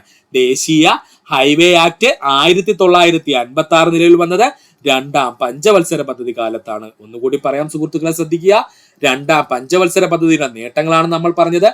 രണ്ടാം പഞ്ചവത്സര പദ്ധതി ലക്ഷ്യമിട്ട വളർച്ചാ നിരക്ക് 4.5% എങ്കിലും 4.27% മാത്രമേ കൈവരിക്കുവാൻ രണ്ടാം പഞ്ചവത്സര പദ്ധതിക്ക് കഴിഞ്ഞുള്ളൂ. രണ്ടാം പഞ്ചവത്സര പദ്ധതി കാലത്ത് നിർമ്മിച്ച പ്രധാന വ്യവസായശാലകൾ ഏതൊക്കെയെന്ന് ചോദിച്ചാൽ ഛത്തീസ്ഗഡിലുള്ള ഭിലായി, പശ്ചിമ ബംഗാൾ സ്ഥിതി ചെയ്യുന്ന ദുർഗാപൂർ, ഒഡീഷയിലെ റൂർക്കേല എന്നിവയാണ് പ്രധാനപ്പെട്ട രണ്ടാം പഞ്ചവത്സര പദ്ധതി കാലത്ത് നിർമ്മിച്ച വ്യവസായശാലകള്. ദേശീയ ഹൈവേ ആക്ട് 1956 നിലവിൽ വന്നത് രണ്ടാം പഞ്ചവത്സര പദ്ധതി കാലത്താണ്. പഠിക്കുക. ഇന്ത്യൻ ആഭ്യന്തര വ്യവസായങ്ങളെ സംരക്ഷിക്കുന്നതിന് വേണ്ടി ഇറക്കുമതി വസ്തുക്കൾക്ക് സർക്കാർ തീരുവ ചുമത്തിയത് രണ്ടാം പഞ്ചവത്സര പദ്ധതി കാലത്താണ്. അതായത് ഒന്നുമില്ല, ഇന്ത്യയിൽ നിർമ്മിക്കുന്ന വസ്തുക്കൾക്ക് നല്ല രീതിയിൽ വിൽപ്പന നടക്കുന്നതിന് വേണ്ടിയിട്ട് ഇന്ത്യക്ക് പുറത്തു നിന്ന് നമ്മൾ ഇറക്കുമതി ചെയ്യുന്ന വസ്തുക്കൾക്ക് സർക്കാർ എന്ത് ചെയ്തു? തീരുവ കൂട്ടി. അങ്ങനെ ചെയ്തു കഴിഞ്ഞാൽ എന്താ സംഭവിക്കുന്നത്? ഇറക്കുമതി ചെയ്യുന്ന വസ്തുക്കളുടെ വില എന്ത് ചെയ്യും? കൂടുകയും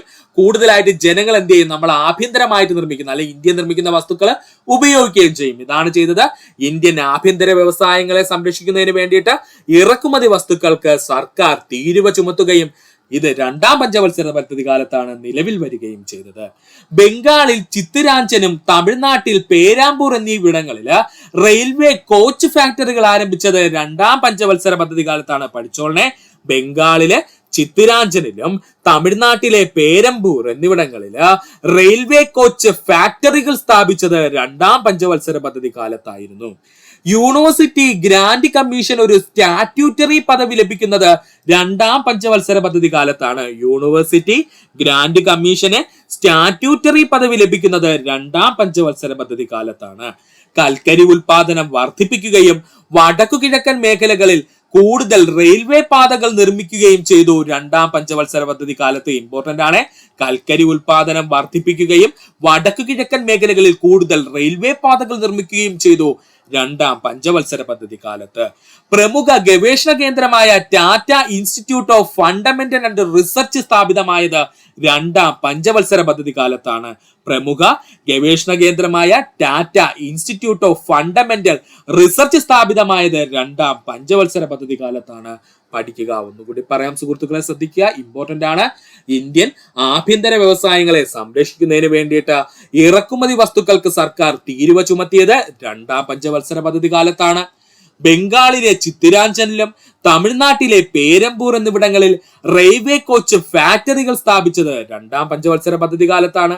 യൂണിവേഴ്സിറ്റി ഗ്രാൻഡ് കമ്മീഷന് സ്റ്റാറ്റ്യൂട്ടറി പദവി ലഭിക്കുന്നത് രണ്ടാം പഞ്ചവത്സര പദ്ധതി കാലത്താണ്. കൽക്കരി ഉൽപാദനം വർദ്ധിപ്പിക്കുകയും വടക്ക് കിഴക്കൻ മേഖലകളിൽ കൂടുതൽ റെയിൽവേ പാതകൾ നിർമ്മിക്കുകയും ചെയ്തു രണ്ടാം പഞ്ചവത്സര പദ്ധതി കാലത്ത്. പ്രമുഖ ഗവേഷണ കേന്ദ്രമായ Tata institute of fundamentals and research സ്ഥാപിതമായത് രണ്ടാം പഞ്ചവത്സര പദ്ധതി കാലത്താണ്. പഠിക്കുക. ഇനി നമുക്ക് പഠിക്കുവാനുള്ളത് മൂന്നാം പഞ്ചവത്സര പദ്ധതിയാണ്, അല്ലെങ്കിൽ തേർഡ് 5 ഇയർ പ്ലാൻ, അല്ലെങ്കിൽ മൂന്നാം പഞ്ചവത്സര പദ്ധതിയാണ് നമുക്ക് പഠിക്കാനുള്ളത്. നമുക്ക് നോക്കാം എന്തൊക്കെയുണ്ട് എന്ന്. മൂന്നാം പഞ്ചവത്സര പദ്ധതി. മൂന്നാം പഞ്ചവത്സര പദ്ധതി ആരംഭിക്കുന്നത് 1961 അവസാനിക്കുന്നത് 1966 മൂന്നാം പഞ്ചവത്സര പദ്ധതി ആരംഭിക്കുന്നത് 1961 അവസാനിക്കുന്നത് 1966 അതിനൊക്കെ കുറച്ച് പ്രശ്നങ്ങൾ ഉണ്ടായിട്ടുണ്ട്. അതെന്തെന്ന് നമുക്ക് വഴിയേ പറയാം. ഇന്ത്യയിൽ ഭക്ഷ്യ ഉൽപാദനവും വ്യവസായ സ്വയാശ്രയവും നേടുക എന്ന ലക്ഷ്യത്തോടു കൂടി ആരംഭിച്ച പദ്ധതി എന്ന് ചോദിച്ചാൽ അത് മൂന്നാം പഞ്ചവത്സര പദ്ധതിയാണ്. പഠിച്ചോളനെ. ഇന്ത്യയില് ഭക്ഷ്യ ഉൽപാദനവും വ്യവസായ സ്വയാശ്രയവും നേടുക എന്ന ലക്ഷ്യത്തോടു കൂടി ആരംഭിച്ച പദ്ധതിയാണ് മൂന്നാം പഞ്ചവത്സര പദ്ധതി. മൂന്നാം പഞ്ചവത്സര പദ്ധതിയുടെ തകർച്ചയ്ക്ക് കാരണമായത് 1962 ഇൻഡോ ചൈന വാറും അതുപോലെ 1965 മുതൽ 1966 വരെ നീണ്ടുനിന്ന ഇന്ത്യ പാക് യുദ്ധവുമായിരുന്നു. ഇത് രണ്ടും ഇമ്പോർട്ടന്റ് ആയിട്ട് പഠിച്ചോളണേ. 1962 ഇന്ത്യ ചൈന യുദ്ധവും 1965 1966 കാലഘട്ടത്തിലെ ഇന്ത്യ പാക് യുദ്ധവുമായിരുന്നു മൂന്നാം പഞ്ചവത്സര പദ്ധതിയുടെ തകർച്ചയ്ക്ക് കാരണമായത്. അതിനോടൊപ്പം നമുക്ക് രണ്ട് പ്രധാനപ്പെട്ട പോയിന്റ് കൂടി പഠിക്കാനുണ്ട്. അതുകൂടി നോക്കി വെക്കുക. മൂന്നാം പഞ്ചവത്സര പദ്ധതി കാലത്ത് ഇന്ത്യയിൽ ഉണ്ടായ രൂക്ഷമായ വരൾച്ച. മൂന്നാം പഞ്ചവത്സര പദ്ധതി കാലത്ത് ഇന്ത്യയിൽ ഉണ്ടായ രൂക്ഷമായ വരൾച്ച, തുടർച്ചയായ യുദ്ധങ്ങളോടനുബന്ധിച്ച് രൂപയുടെ പെട്ടെന്നുണ്ടായ മൂല്യത്തകർച്ചയും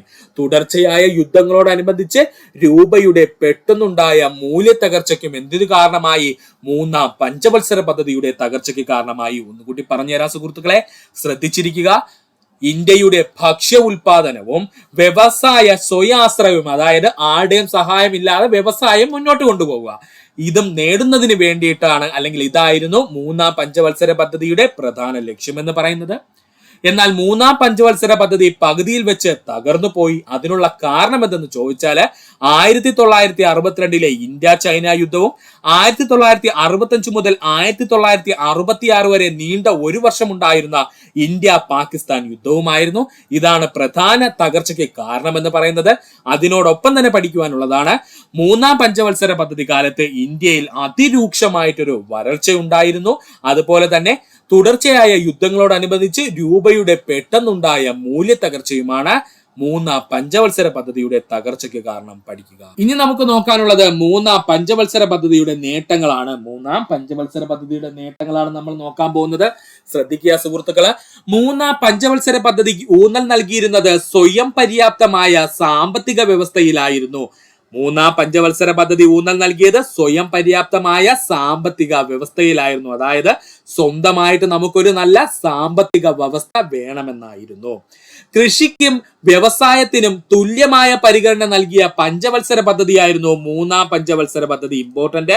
കൃഷിക്കും വ്യവസായത്തിനും തുല്യമായ പരിഗണന നൽകിയിരുന്ന പഞ്ചവത്സര പദ്ധതിയായിരുന്നു മൂന്നാം പഞ്ചവത്സര പദ്ധതി. അപ്പോൾ ഒന്നാം പഞ്ചവത്സര പദ്ധതി ആർക്കാ സുഹൃത്തുക്കളെ പരിഗണന നൽകിയിരുന്നത്? കൃഷിക്കായിരുന്നു. രണ്ടാം പഞ്ചവത്സര പദ്ധതി ആർക്കായിരുന്നു സുഹൃത്തുക്കളെ പരിഗണന നൽകിയിരുന്നത്? അത് വ്യവസായത്തിനായിരുന്നു. എന്നാൽ മൂന്നാം പഞ്ചവത്സര പദ്ധതി ആയപ്പോഴേക്കും കൃഷിക്കും വ്യവസായത്തിനും ഒരുപോലെ പരിഗണന, അല്ലെങ്കിൽ തുല്യമായ പരിഗണന നൽകിയിരുന്നു. പഠിക്കുക. 5.6% വളർച്ചാ നിരക്ക് പ്രതീക്ഷിച്ച മൂന്നാം പഞ്ചവത്സര പദ്ധതിക്ക് 2.4% മാത്രമേ വളർച്ചാ നിരക്ക് നേടുവാൻ കഴിഞ്ഞുള്ളൂ. അതിനുള്ള കാരണം നമുക്ക് വഴിയേ പറയാം. 5.6% വളർച്ചാ നിരക്ക് പ്രതീക്ഷിച്ച മൂന്നാം പഞ്ചവത്സര പദ്ധതിക്ക് 2.4% മാത്രമേ വളർച്ചാ നിരക്ക് നേടുവാൻ കഴിഞ്ഞുള്ളൂ.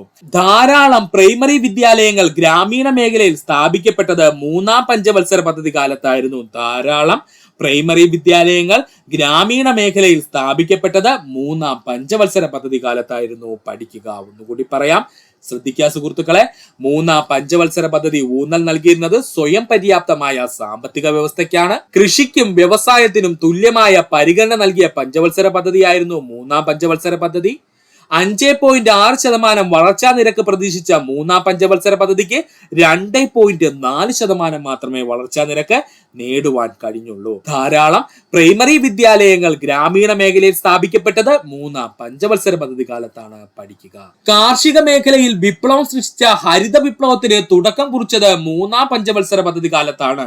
ഇമ്പോർട്ടന്റ് പോയിന്റ്, കാർഷിക മേഖലയിലെ വിപ്ലവം സൃഷ്ടിച്ച ഹരിത വിപ്ലവത്തിന് തുടക്കം കുറിച്ചത് മൂന്നാം പഞ്ചവത്സര പദ്ധതി കാലത്തായിരുന്നു. ഇന്ത്യൻ ഹരിത വിപ്ലവത്തിന്റെ പിതാവ് എന്നറിയപ്പെടുന്നത് doctor M S Swaminathan. Indian ഹരിത വിപ്ലവത്തിന്റെ പിതാവ് എന്നറിയപ്പെടുന്നത് ഡോക്ടർ എം എസ് സ്വാമിനാഥൻ ആയിരുന്നു. ഗോതമ്പിന്റെ ഉൽപാദനത്തിലും മെച്ചപ്പെടുത്തലിനും ശ്രദ്ധ കേന്ദ്രീകരിച്ചുന്ന പഞ്ചവത്സര പദ്ധതിയായിരുന്നു മൂന്നാം പഞ്ചവത്സര പദ്ധതി. ഗോതമ്പിന്റെ ഉൽപാദനത്തിലും മെച്ചപ്പെടുത്തലിനും ശ്രദ്ധ കേന്ദ്രീകരിച്ചുന്ന പഞ്ചവത്സര പദ്ധതി ഏതായിരുന്നു? മൂന്നാം പഞ്ചവത്സര പദ്ധതിയായിരുന്നു. സംസ്ഥാനങ്ങൾക്ക് വികസന പ്രവർത്തനങ്ങളുടെ അധിക ചുമതല ഏൽപ്പിച്ചത് മൂന്നാം പഞ്ചവത്സര പദ്ധതി കാലത്തായിരുന്നു. ഇമ്പോർട്ടന്റ് ആണ്. സംസ്ഥാനങ്ങൾക്ക് വികസന പ്രവർത്തനങ്ങളുടെ അധിക ചുമതല ഏൽപ്പിച്ചത് മൂന്നാം പഞ്ചവത്സര പദ്ധതി കാലത്തായിരുന്നു. സെക്കൻഡറി ഉന്നത വിദ്യാഭ്യാസത്തിന്റെ ഉത്തരവാദിത്തം മുഴുവൻ സംസ്ഥാനങ്ങൾക്ക് നൽകിയത് മൂന്നാം പഞ്ചവത്സര പദ്ധതി കാലത്താണ്. സെക്കൻഡറി ഉന്നത വിദ്യാഭ്യാസത്തിന്റെ ഉത്തരവാദിത്തം മുഴുവൻ സംസ്ഥാനങ്ങൾക്ക് നൽകിയത് മൂന്നാം പഞ്ചവത്സര പദ്ധതി കാലഘട്ടത്തിലായിരുന്നു. പഠിക്കുക. ഒന്നുകൂടി പറയാം. കാർഷിക മേഖലയിൽ വിപ്ലവം സൃഷ്ടിച്ച ഹരിത വിപ്ലവത്തിന് തുടക്കം കുറിച്ചത് മൂന്നാം പഞ്ചവത്സര പദ്ധതി കാലത്താണ്. ഇന്ത്യൻ ഹരിത വിപ്ലവത്തിന്റെ പിതാവ് എന്നറിയപ്പെടുന്നത് ഡോക്ടർ എം എസ് സ്വാമിനാഥനാണ്. ഗോതമ്പിന്റെ ഉൽപാദനത്തിലും മെച്ചപ്പെടുത്തലിനും ശ്രദ്ധ കേന്ദ്രീകരിച്ച പഞ്ചവത്സര പദ്ധതി ഏത് എന്ന് ചോദിച്ചാൽ അത് മൂന്നാം പഞ്ചവത്സര പദ്ധതിയാണ്. സംസ്ഥാനങ്ങൾക്ക് വികസന പ്രവർത്തനങ്ങളുടെ അധിക ചുമതല ഏർപ്പെടുത്തിയത് മൂന്നാം പഞ്ചവത്സര പദ്ധതി കാലത്ത്. സെക്കൻഡറി വിദ്യാഭ്യാസത്തിനും ഉന്നത വിദ്യാഭ്യാസത്തിന്റെയും ഉത്തരവാദിത്തം മുഴുവൻ സംസ്ഥാനങ്ങൾക്ക് നൽകിയത് മൂന്നാം പഞ്ചവത്സര പദ്ധതി കാലത്താണ്. പഠിക്കുക. അടുത്തതായി നമുക്ക് പഠിക്കുവാനുള്ളതാണ് പ്ലാൻ ഹോളിഡേ. എന്താ സുഹൃത്തുക്കളെ പ്ലാൻ ഹോളിഡേ എന്ന് പറഞ്ഞു കഴിഞ്ഞാൽ 1966 മുതൽ 1969 വരെ മൂന്നാം പഞ്ചവത്സര പദ്ധതിയുടെ തകർച്ചയോടുകൂടി ആരംഭിച്ച പദ്ധതിയാണ് ഈ പ്ലാൻ ഹോളിഡേ എന്ന് പറയുന്നത്. അപ്പോൾ പ്ലാൻ ഹോളിഡേ നീണ്ടുനിന്ന് എത്രയാണ്? 3 വർഷമായിരുന്നു കേട്ടോ. പ്ലാൻ ഹോളിഡേ നീണ്ടുനിന്ന് എത്ര വർഷമായിരുന്നു സുഹൃത്തുക്കളെ? 3 വർഷമായിരുന്നു. നമുക്ക് നോക്കാം പ്ലാൻ ഹോളിഡേ പറ്റി. മൂന്നാം പഞ്ചവത്സര പദ്ധതിയുടെ തകർച്ചയോടുകൂടി ഇന്ത്യയിൽ പ്ലാൻ ഹോളിഡേ പ്രഖ്യാപിച്ചു. മൂന്നാം പഞ്ചവത്സര പദ്ധതിയുടെ തകർച്ചയോടുകൂടി ഇന്ത്യയിൽ പ്ലാൻ ഹോളിഡേ പ്രഖ്യാപിച്ചു. 5 വർഷം നീണ്ടു നിന്നിരുന്ന പഞ്ചവത്സര പദ്ധതികളെ വാർഷിക പദ്ധതികളാക്കി മാറ്റുകയായിരുന്നു പ്ലാൻ ഹോളിഡേ കൊണ്ട് ഉദ്ദേശിച്ചത്. 5 വർഷം നീണ്ടു നിന്നിരുന്ന പഞ്ചവത്സര പദ്ധതികളെ വാർഷിക പദ്ധതികളാക്കി മാറ്റുകയായിരുന്നു പ്ലാൻ ഹോളിഡേ കൊണ്ട് ഉദ്ദേശിച്ചത്. പ്ലാൻ ഹോളിഡേ പ്രഖ്യാപിച്ച് വാർഷിക പദ്ധതികൾ നടപ്പിലാക്കിയ പ്രധാനമന്ത്രി ഇന്ദിരാഗാന്ധിയാണ്. പ്ലാൻ ഹോളിഡേ പ്രഖ്യാപിച്ച് വാർഷിക പദ്ധതികൾ നടപ്പിലാക്കിയ ഇന്ത്യൻ പ്രധാനമന്ത്രി ഇന്ദിരാഗാന്ധിയാണ്. തെറ്റിപ്പോവരുത്. അങ്ങോട്ട് പോകുമ്പോൾ പുതിയ പുതിയ പദ്ധതികൾ വരും, അപ്പോൾ കൺഫ്യൂഷൻ ഉണ്ടാവരുത്. പ്ലാൻ ഹോളിഡേ പ്രഖ്യാപിച്ച വാർഷിക പദ്ധതികൾ നടപ്പിലാക്കിയ പ്രധാനമന്ത്രി ഇന്ദിരാഗാന്ധിയായിരുന്നു. മൂന്നാം പഞ്ചവത്സര പദ്ധതിക്ക് ശേഷം ഇന്ത്യയിൽ ഉണ്ടായ സാമ്പത്തിക പ്രശ്നങ്ങൾ പരിഹരിക്കുവാൻ കഴിഞ്ഞത് 3 വാർഷിക പദ്ധതികളിലൂടെയായിരുന്നു. ഇമ്പോർട്ടന്റ് പോയിന്റ് ആണ്, പഠിച്ചോളണേ. മൂന്നാം പഞ്ചവത്സര പദ്ധതിക്ക് ശേഷം ഇന്ത്യയിൽ ഉണ്ടായ സാമ്പത്തിക പ്രശ്നങ്ങൾ പരിഹരിക്കുവാൻ കഴിഞ്ഞത് 3 വാർഷിക പദ്ധതികളിലൂടെയാണ്. ഒന്നുകൂടി പറയാം. എന്താണ് പ്ലാൻ ഹോളിഡേ എന്നാണ് നമ്മൾ നോക്കിയത്. മൂന്നാം പഞ്ചവത്സര പദ്ധതിയുടെ തകർച്ചയോടുകൂടി ഇന്ത്യയിൽ ആരംഭിച്ചതാണ് പ്ലാൻ ഹോളിഡേ എന്ന് പറയുന്നത്. 1966 മുതൽ 1969 വരെയുള്ള നീണ്ട 3 വർഷമായിരുന്നു പ്ലാൻ ഹോളിഡേ ആയി ആചരിച്ചത്. 5 വർഷം നീണ്ടു നിന്നിരുന്ന പഞ്ചവത്സര പദ്ധതികളെ വാർഷിക പദ്ധതികളാക്കി മാറ്റുകയായിരുന്നു പ്ലാൻ ഹോളിഡേ കൊണ്ട് ഉദ്ദേശിച്ചത്. പ്ലാൻ ഹോളിഡേ പ്രഖ്യാപിച്ച് വാർഷിക പദ്ധതികൾ നടപ്പിലാക്കിയ പ്രധാനമന്ത്രി ഇന്ദിരാഗാന്ധിയായിരുന്നു. മൂന്നാം പഞ്ചവത്സര പദ്ധതിക്ക് ശേഷം ഇന്ത്യയിൽ ഉണ്ടായ സാമ്പത്തിക പ്രശ്നങ്ങൾ പരിഹരിക്കുവാൻ കഴിഞ്ഞത് 3 വാർഷിക പദ്ധതികളിലൂടെയാണ്. പഠിക്കുക. അടുത്തതായി നമുക്ക് പഠിക്കാനുള്ളതാണ് 4th 5-year പ്ലാൻ അല്ലെങ്കിൽ 4ാം പഞ്ചവത്സര പദ്ധതി. അടുത്തലേക്ക് നമ്മൾ പോകാൻ പോകുന്ന ഏതാ സുഹൃത്തുക്കളെ? 4ാം പഞ്ചവത്സര പദ്ധതി അല്ലെങ്കിൽ 4th 5-year പ്ലാനിലേക്കാണ്. നമുക്ക് എന്തൊക്കെയാണ് പഠിക്കാനുള്ളതെന്ന് നോക്കാം. 4ാം പഞ്ചവത്സര പദ്ധതി ആരംഭിച്ചത് 1969 മുതൽ അവസാനിച്ചത് 1974 4ാം പഞ്ചവത്സര പദ്ധതി ആരംഭിച്ചത് 1969 അവസാനിച്ചത് 1974 4-ലായിരുന്നു. നാലാം പഞ്ചവത്സര പദ്ധതി സമയത്ത് ഇന്ത്യയുടെ പ്രധാനമന്ത്രി ഇന്ദിരാഗാന്ധി. ദുർബലമായ വിഭാഗങ്ങളുടെ ഉന്നമനത്തിനാണ് നാലാം പഞ്ചവത്സര പദ്ധതി ഊന്നൽ നൽകിയത്. ദുർബല വിഭാഗങ്ങളുടെ ഉന്നമനത്തിനാണ് നാലാം പഞ്ചവത്സര പദ്ധതി ഊന്നൽ നൽകിയത്. ഗാർഗിൽ മോഡൽ എന്ന പേരിൽ അറിയപ്പെടുന്ന പഞ്ചവത്സര പദ്ധതി നാലാം പഞ്ചവത്സര പദ്ധതി. PSCയുടെ പ്രീവിയസ് ക്വസ്റ്റ്യൻ, ഗാർഗിൽ മോഡൽ എന്നറിയപ്പെടുന്ന പഞ്ചവത്സര പദ്ധതി എന്ന് ചോദിച്ചാൽ അത് നാലാം പഞ്ചവത്സര പദ്ധതിയാണ്. സാമ്പത്തിക സാങ്കേതിക മേഖലകളിൽ സ്വയാശ്രയം നേടുക എന്നതായിരുന്നു നാലാം പഞ്ചവത്സര പദ്ധതിയുടെ പ്രധാന ലക്ഷ്യമെന്ന് പറയുന്നത്. പഠിച്ചോളണേ. സാമ്പത്തിക സാങ്കേതിക മേഖലകളിലെ സ്വയാശ്രയം, അതായത് സ്വന്തം കാലിൽ നിൽക്കുക എന്നുള്ളതായിരുന്നു പ്രധാനമായിട്ടും നാലാം പഞ്ചവത്സര പദ്ധതിയുടെ ലക്ഷ്യമെന്ന് പറയുന്നത്. ഒന്നുകൂടി പറയാം സുഹൃത്തുക്കളെ, ശ്രദ്ധിക്കുക. നാലാം പഞ്ചവത്സര പദ്ധതി ആരംഭിച്ചത് 1969-ലാണ്. 1974 വരെയായിരുന്നു നാലാം പഞ്ചവത്സര പദ്ധതി ഉണ്ടായിരുന്നത്. നാലാം പഞ്ചവത്സര പദ്ധതി സമയത്ത് ഇന്ത്യയുടെ പ്രധാനമന്ത്രി ഇന്ദിരാഗാന്ധി ആയിരുന്നു. ദുർബല വിഭാഗങ്ങളുടെ ഉന്നമനത്തിനായിട്ടാണ് നാലാം പഞ്ചവത്സര പദ്ധതി ഊന്നൽ നൽകിയത്. ഗാർഗിൽ മോഡൽ പദ്ധതി എന്നറിയപ്പെടുന്നത് നാലാം പഞ്ചവത്സര പദ്ധതിയാണ്. പഠിക്കുക. സാമ്പത്തിക സാങ്കേതിക മേഖലകളിൽ സ്വയാശ്രയം നേടുക എന്നതായിരുന്നു നാലാം പഞ്ചവത്സര പദ്ധതിയുടെ ലക്ഷ്യം. പഠിക്കുക. ഇനി നമുക്ക് നോക്കാനുള്ളത് നാലാം പഞ്ചവത്സര പദ്ധതിയുടെ നേട്ടങ്ങളാണ്. നാലാം പഞ്ചവത്സര പദ്ധതിയുടെ നേട്ടങ്ങൾ എന്തൊക്കെയാണെന്ന് നമുക്കൊന്ന് നോക്കാം. നാലാം പഞ്ചവത്സര പദ്ധതി ലക്ഷ്യമിട്ട വളർച്ചാ നിരക്ക് 5.6% ആയിരുന്നുവെങ്കിലും 3.3% മാത്രമേ കൈവരിക്കുവാൻ കഴിഞ്ഞുള്ളൂ. നാലാം പഞ്ചവത്സര പദ്ധതി ലക്ഷ്യമിട്ട വളർച്ചാ നിരക്ക് 5.6% ആയിരുന്നുവെങ്കിലും 3.3% മാത്രമേ കൈവരിക്കുവാൻ കഴിഞ്ഞുള്ളൂ. പാലുൽപാദനം വർദ്ധിപ്പിക്കുന്നതിനായി ഓപ്പറേഷൻ ഫ്ലഡ് എന്ന പദ്ധതി ആരംഭിച്ചത് നാലാം പഞ്ചവത്സര പദ്ധതി കാലത്താണ്. ഇമ്പോർട്ടന്റ് പോയിന്റ് ആണ്, പഠിച്ചോളണേ. ഇപ്പോഴങ്ങോട്ട് PSC ചോദിച്ചതേ ഉള്ളൂ. പാലുൽപാദനം വർദ്ധിപ്പിക്കുന്നതിനായിട്ട് ഓപ്പറേഷൻ ഫ്ലഡ് എന്ന പദ്ധതി ആരംഭിച്ചത് നാലാം പഞ്ചവത്സര പദ്ധതി കാലത്തായിരുന്നു. ഇന്ദിരാഗാന്ധി 14 ബാങ്കുകളെ ദേശസാൽക്കരിച്ചത് നാലാം പഞ്ചവത്സര പദ്ധതി കാലത്താണ്. പഠിക്കുക. ഇന്ദിരാഗാന്ധി 14 ബാങ്കുകളെ ദേശസാൽക്കരിച്ചത് നാലാം പഞ്ചവത്സര പദ്ധതി കാലത്തായിരുന്നു. മൂന്നാം പഞ്ചവത്സര പദ്ധതിയുടെ കാലത്ത് ആരംഭിച്ച ഹരിത വിപ്ലവത്തിലൂടെ കൂടുതൽ പുരോഗതി കാർഷിക മേഖലയ്ക്ക് കൈവരിക്കാൻ കഴിഞ്ഞത് നാലാം പഞ്ചവത്സര പദ്ധതി കാലത്താണ്. ഇമ്പോർട്ടന്റ് പോയിന്റ് ആണ്. മൂന്നാം പഞ്ചവത്സര പദ്ധതി കാലത്ത് ആരംഭിച്ച ഹരിത വിപ്ലവത്തിലൂടെ കൂടുതൽ പുരോഗതി കാർഷിക മേഖലയ്ക്ക് കൈവരിക്കാൻ കഴിഞ്ഞത് എപ്പോഴാണ്? നാലാം പഞ്ചവത്സര പദ്ധതി കാലത്താണ്. ഒന്നുകൂടി പറയാം സുഹൃത്തുക്കളെ, ശ്രദ്ധിക്കുക. നാലാം പഞ്ചവത്സര പദ്ധതി ലക്ഷ്യമിട്ട വളർച്ചാ നിരക്ക് 5.6% ആയിരുന്നു. എങ്കിലും 3.3% മാത്രമേ കൈവരിക്കുവാൻ കഴിഞ്ഞുള്ളൂ. പാലുൽപാദനം വർദ്ധിപ്പിക്കുന്നതിനായി ഓപ്പറേഷൻ ഫ്ലഡ് എന്ന പദ്ധതി ആരംഭിച്ചത് നാലാം പഞ്ചവത്സര പദ്ധതി കാലത്താണ്. ഇന്ദിരാഗാന്ധി 14 ബാങ്കുകൾ ദേശസാൽക്കരിച്ചത് നാലാം പഞ്ചവത്സര പദ്ധതി കാലത്തായിരുന്നു. മൂന്നാം പഞ്ചവത്സര പദ്ധതിക്ക് ആരംഭിച്ച ഹരിത വിപ്ലവത്തിലൂടെ കൂടുതൽ പുരോഗതി കാർഷിക മേഖലയ്ക്ക് കൈവരിക്കുവാൻ കഴിഞ്ഞത് നാലാം പഞ്ചവത്സര പദ്ധതി കാലത്താണ്. പഠിക്കുക. വരൾച്ച ബാധിച്ച പ്രദേശങ്ങൾക്ക് വേണ്ടി പുതിയ പദ്ധതികൾ രൂപീകരിച്ചത് നാലാം പഞ്ചവത്സര പദ്ധതി കാലത്താണ്. വരൾച്ച ബാധിച്ച പ്രദേശങ്ങൾക്ക് വേണ്ടി പുതിയ പദ്ധതികൾ രൂപീകരിച്ചത് നാലാം പഞ്ചവത്സര പദ്ധതി കാലത്താണ്. ബംഗ്ലാദേശ് എന്ന രാജ്യം സ്വതന്ത്രമായത് നാലാം പഞ്ചവത്സര പദ്ധതി കാലത്താണ്. ഇമ്പോർട്ടന്റ് ആണ്. ബംഗ്ലാദേശ് എന്ന രാജ്യം സ്വതന്ത്രമായത് നാലാം പഞ്ചവത്സര പദ്ധതി കാലത്താണ്. നാലാം പഞ്ചവത്സര പദ്ധതിയുടെ വളർച്ചാ നിരക്ക് കുറഞ്ഞതിന് കാരണം 1971 നടന്ന ഇന്ത്യ പാകിസ്ഥാൻ യുദ്ധമായിരുന്നു. പഠിച്ചോളണേ, ഇമ്പോർട്ടന്റ് ആണ്. നാലാം പഞ്ചവത്സര പദ്ധതിയുടെ വളർച്ചാ നിരക്ക് കുറഞ്ഞതിന് കാരണം ചോദിച്ചാൽ 1971 നടന്ന ഇന്ത്യ പാകിസ്ഥാൻ യുദ്ധമായിരുന്നു. പഠിക്കുക. അടുത്തതായി നമുക്ക് പഠിക്കുവാനുള്ളതാണ് 5th 5-year പ്ലാൻ അഥവാ 5ാം പഞ്ചവത്സര പദ്ധതി. 5ാം പഞ്ചവത്സര പദ്ധതി അല്ലെങ്കിൽ 5th 5-year പ്ലാൻ ആണ് നമുക്ക് പഠിക്കാനുള്ളത്. 1974 മുതൽ 1979 വരെയായിരുന്നു 5th 5-year പ്ലാൻ നടന്നത്, അല്ലെങ്കിൽ 5ാം പഞ്ചവത്സര പദ്ധതി നടന്നത്. നമുക്ക് നോക്കാം എന്തൊക്കെ പഠിക്കാനുണ്ട് എന്ന്. 5ാം പഞ്ചവത്സര പദ്ധതി നമ്മൾ നേരത്തെ പറഞ്ഞതുപോലെ 1974 ആരംഭിച്ച് 1979 അവസാനിച്ചു. 5ാം പഞ്ചവത്സര പദ്ധതിയുടെ പ്രധാന ലക്ഷ്യം ദാരിദ്ര്യ നിർമ്മാർജ്ജനമായിരുന്നു. ഇമ്പോർട്ടന്റ് ആണ്. 5ാം പഞ്ചവത്സര പദ്ധതിയുടെ പ്രധാന ലക്ഷ്യം എന്തായിരുന്നു? ദാരിദ്ര്യ നിർമ്മാർജ്ജനമായിരുന്നു. എന്തായിരുന്നു പ്രധാന ലക്ഷ്യം? ദാരിദ്ര്യ നിർമ്മാർജ്ജനമായിരുന്നു. അതിനോടൊപ്പം തന്നെ കാർഷിക വൃദ്ധിയിലും പ്രതിരോധ മേഖലയിലും സ്വയാശ്രയം നേടുക എന്നതും 5ാം പഞ്ചവത്സര പദ്ധതിയുടെ ലക്ഷ്യങ്ങളിൽ പെടുന്നു. 5ാം പഞ്ചവത്സര പദ്ധതിയുടെ ഏറ്റവും പ്രധാനപ്പെട്ട ലക്ഷ്യം ചോദിച്ചാൽ ദാരിദ്ര്യ നിർമ്മാർജ്ജനമായിരുന്നുവെങ്കിൽ കൂടിയും അതിനോടൊപ്പം തന്നെ കാർഷിക വൃത്തിയിലും അതുപോലെ തന്നെ പ്രതിരോധ മേഖലയിലും സ്വയാശ്രയം നേടുക എന്നതും 5ാം പഞ്ചവത്സര പദ്ധതിയുടെ ലക്ഷ്യങ്ങളിൽ പെടുന്നതായിരുന്നു.